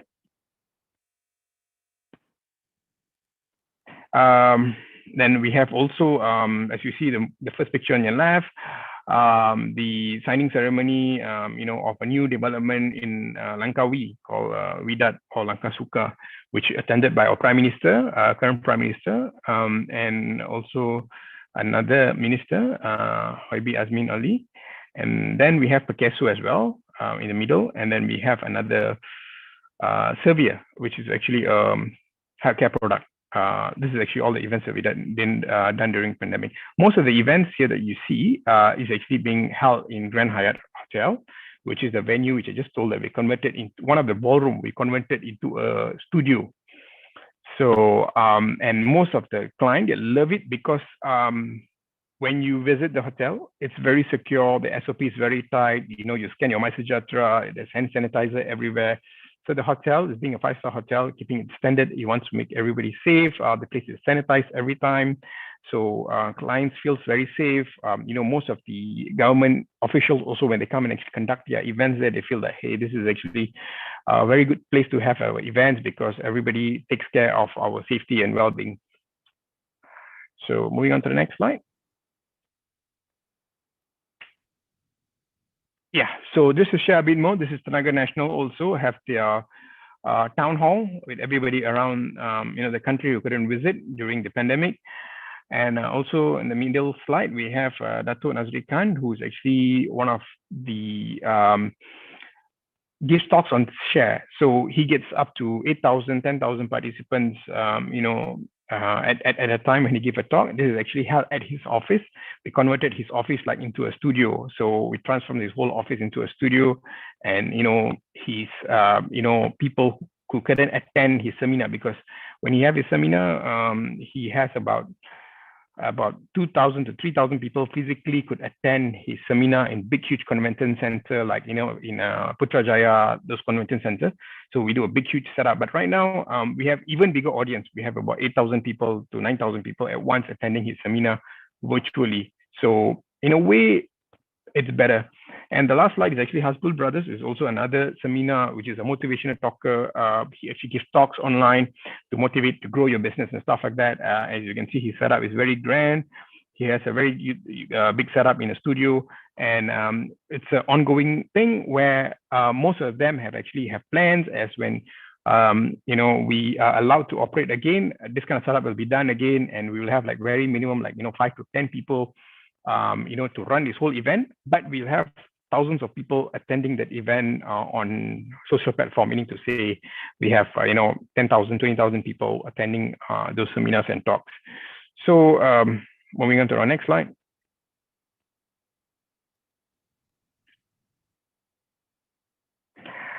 Just to share with you guys, when the pandemic hit us, we thought, hey, what are we going to do? So these are other projects or highlights that we would like to actually share with you guys or the students out there. So when the pandemic hit us during March last year, before that, just to share with you guys, we used to do 30 events in a week. There's 120 events in a month, and there's about 1,400 plus events in a year that we used to do, from concerts to launches to gala dinner to exhibitions to seminars. So when we sat down in March in the lockdown, we said, hey, I know we should do something. The first project we came up with is the drive-in cinema, which is actually supported by Tourism Malaysia. In Jalan Ampang, if you notice, there's a drive-in cinema being sponsored by our sponsor, Nestle. And that was in Jalan Ampang, and everybody actually, supported us really well, including the tourism industry. People daily used to come and park their car and watch, movies in their cars. It's a bit weird in Malaysia with the hot weather. That was a challenge. So we provided them with portable fans and stuff like that. So, and then we also have, the grand launch. Media came in, and media sat on in their car asking questions. So it was a drive-in press conference kind of thing. So that was also interesting that we have done during the thing. And when the project ended, it was only for 3 months, the drive-in cinema project. We move on to another project, which we partner with, again, with Grand Hyatt Hotel. As you can see in the middle slide, it's called the Grand Getaway. The Grand Getaway is actually a dining experience. You go in, you sit in an actual aircraft seat, and you have the 360 surrounding screen around you, and it gives you the whole feel of flying again. Because the most important thing people miss right now is traveling. So we bring travel as close to you by showing you simulation to travel 5 different countries, and then you have all kinds of effects. When you go to Moscow, you have snow falling down, you get a lot of fire effects. Everything happens in the whole one destination, in the one whole ballroom in different destinations. So you have 5 different destinations, which you have the 5 different meals. You travel to Tokyo, to Moscow, to San Francisco, to Istanbul. And this is the experience we have created during this pandemic, and the response was very, very fantastic. We have thousands over bookings, 3,000 over bookings just in a couple of months, and some of them still holding on to their bookings once dining is allowed. Well, they are looking forward to come and actually continue their experience. And thirdly, we do a lot of aircraft transformation. We have never done this before, but when the pandemic hit us, we thought we couldn't, just sit down and just do nothing. We moved aircraft from Subang Airport to Broga Hills, and to be converted into restaurants or to other exciting, event space. So this is just the other projects. So why we're sharing this is just to let you guys know, in the event management or the business units, if you guys are actually there, even though COVID hit us, I think you guys should not give up. So you guys should always, pivot to, some other potential thing that you guys think that you guys can do within the safety measure of the COVID. So if you think that, you can actually move on to, you studied for event management, but event management is not the right thing to do right now. If you think you can pivot to, something else better, then, you should actually just take up the challenge and do it. If you don't do it, you will never know whether you will, success or not. Moving on to the next slide. And also we actually install a lot of UV lamps for hospitals, as you can see the first slide, and then we do a lot of disinfection cleaning works for our clients as well. And also we use our, logistics to do a lot of transportation for our clients as well during the pandemic. During, this all occur actually when we are allowed to operate back again. Okay, next slide, please. Okay. That's all for today. I'd like to share with you guys, and this is our contact details, and I actually have my own contact details there, my mobile number there. So if you guys, your students, have any questions, in terms of like, you have a lot of things to discuss in terms of virtual or how to do a virtual event better, or in terms of what we have done, you would like to see the type of events that we have done, you guys can visit our Instagram. It's called MD Events Asia. And, in our Instagram, you can see how colorful it is, like the number of events that we've done. As I mentioned, 1,400 plus events in a year. That's a lot. And moving on now, everything's moving virtual, but we're trying to make virtual event as interesting as it is, as not normal, and like how you actually see a TV show. It will be something like that. So that's why we actually have a lot of client engagers into their works, whether it's actually locally or international, both, but we try to actually strive to make their events better and better. Okay, I think that's all for you guys. Some of you guys are looking at the screen, can screenshot this contact information. Any of you guys would like to contact us and ask more about how to make your event better, or how to actually get some ideas in terms of, sharing ideas, you're most welcome to contact us. Thank you. All right, thank you, Mr. Jack, for the very nice sharing. I actually like the video. It's proven that MD Event Asia use the highest quality of sounds and light shows possible.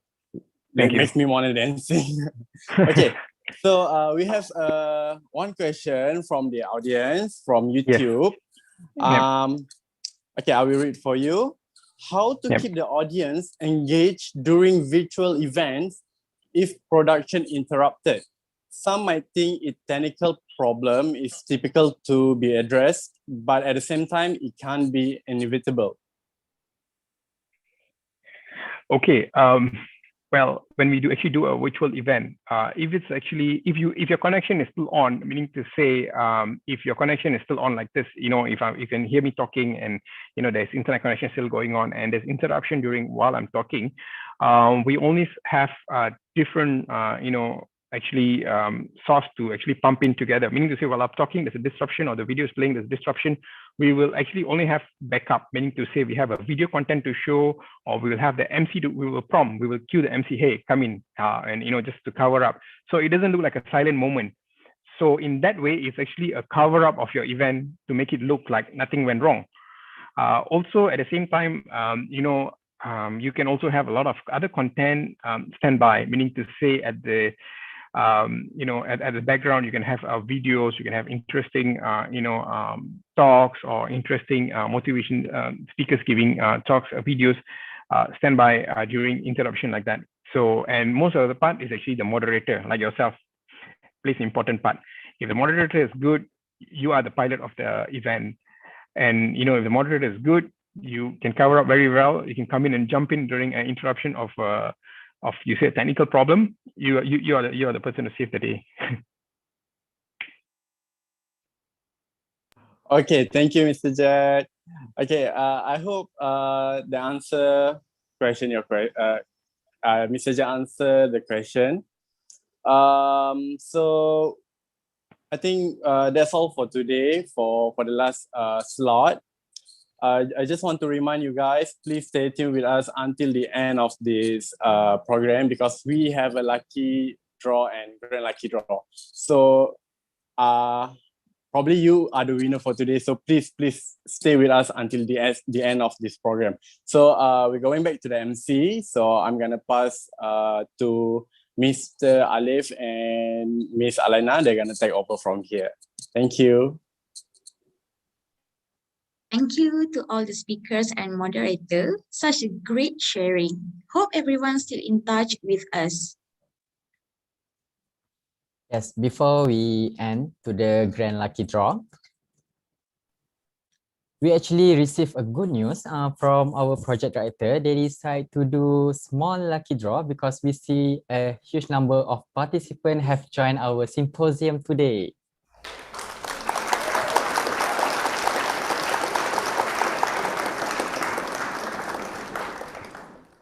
So for small lucky draw, we will use wheel of name generator and we're gonna see who is winner appear on the screen and we will announce winner name.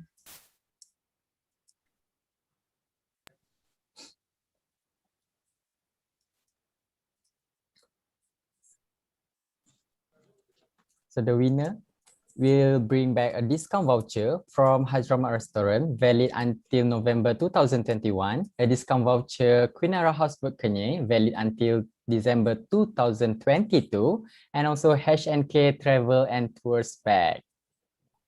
We're gonna have 11 winners for lucky draw. Without further ado, Alif, let's start with first winner. Yes.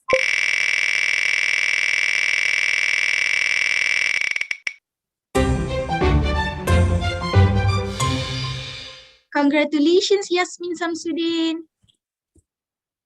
All right, so we're gonna move to next winner is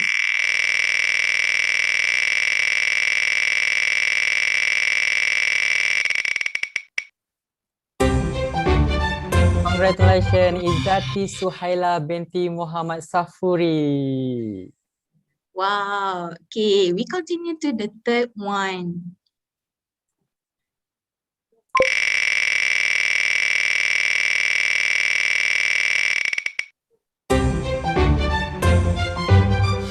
Nurul Dania Arisha binti Muhammad Nazri, congratulations. Okay, for next winner is, let's see.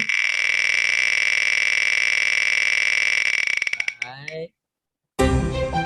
Yeah, Nur Khairin Atira binti Cik Kamaruzaman, congratulations. Who's the next winner? See.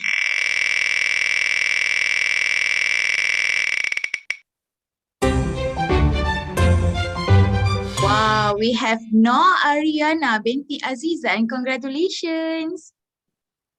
Okay, so we still have 5 more winners, so let's visit together.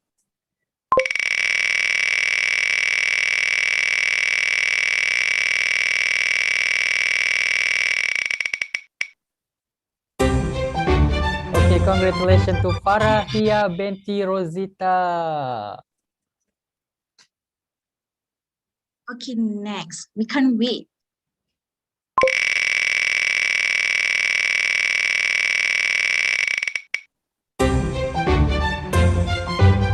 Congratulations, Naatika Nabila binti Muhammad Nazaruddin. Okay, so let's move to another winner.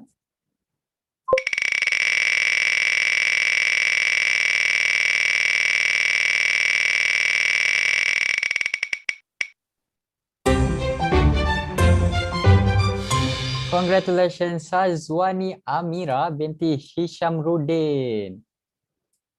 Congratulations. Okay, who's the next one?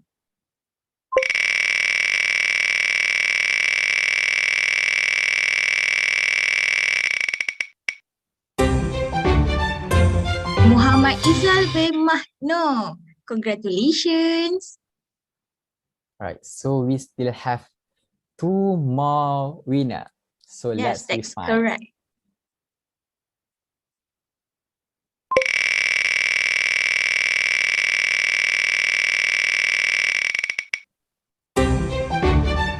Congratulations to Maizatul Liza Mohta.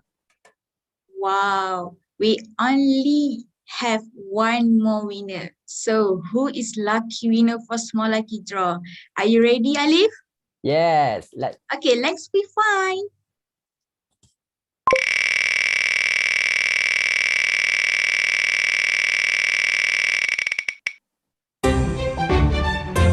The last winner goes to Hana Khalila binti Abdurrahman. Congratulations. Okay, congratulations and to all winner. Please be informed that our team will email you guys shortly to get more details. So now it is time the most of us are we waiting for. We are going to proceed with Grand Lucky Draw. So for your information, our Grand Lucky Draw has been sponsored by Heavenly Escape, Holiday Langkawi, and Kalang House Terengganu. And selective winner will get one of these vouchers from Heavenly Escape Holiday Langkawi for usage sedan or MPV car rental 3 days 2 nights valid until November 2021. And voucher from Kalang House Terengganu stay 2 days 1 night valid until December 2021. Right. Now I will invite our Symposium team to show us the wheel of Grand Lucky Draw, and let's we all watch together whose name will appear on the screen. So are you guys ready? If yes, please say yes on the chat box. I want to see. So everyone ready?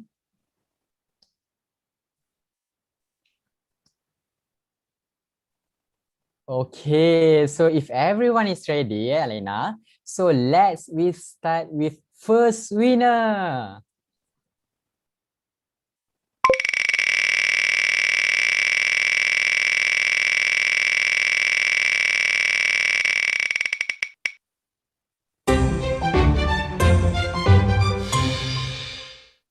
Congratulations to Nur Hanim Humaira binti Mazlan. Wow, congrats. So we have next winner. So let's spin.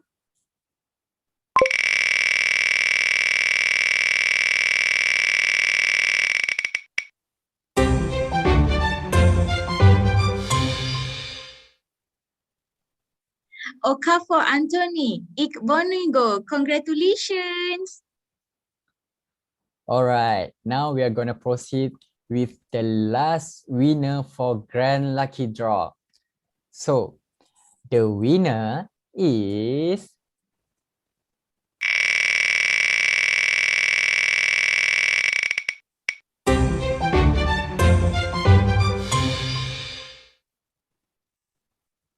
Nur Fatiha Muhammad Ikram. Congratulations, Nur Fatiha. Congratulations to all the winners on our Grand Lucky Draw. And for those who not win, don't worry. Tomorrow you still have a chance to grab a voucher. Don't forget to join us on the next day. Yes, that's correct, Alaina. So, Alaina, do you want to know something? Our participants are not only from Malaysia, but we also have international participants. Wow, let's give a big applause to all of them.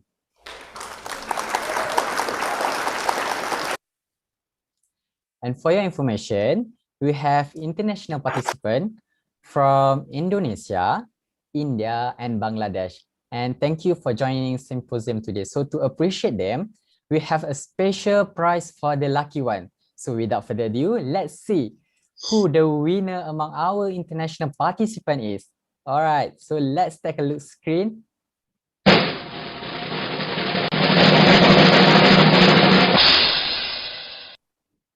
Yeah. Yes. So have you guys spot your name? Wow, meaning that we have 10 lucky winners today, and our winners will get voucher 50% discount, 3 days 2 nights, car rental rate by Heavenly Escape Holiday, valid for 1 year. Yeah. Again, Thank you to all the honest speakers and moderators to share with us the information and knowledge about MICE. We hope that our participants get all the inputs that have been shared by our speakers. And not forget, thank you to all the sponsors for this event industry symposium. Let's give a big applause.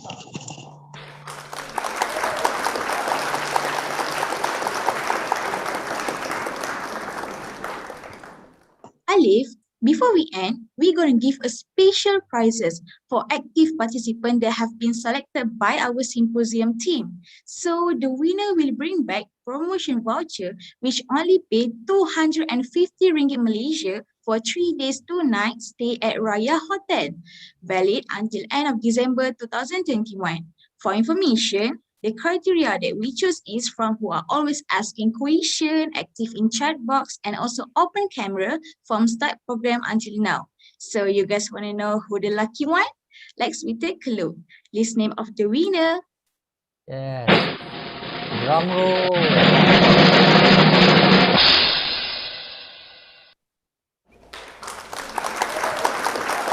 Congratulations to all the winners. Okay, next we have another list of the name of winner. Yes. Please put your name there.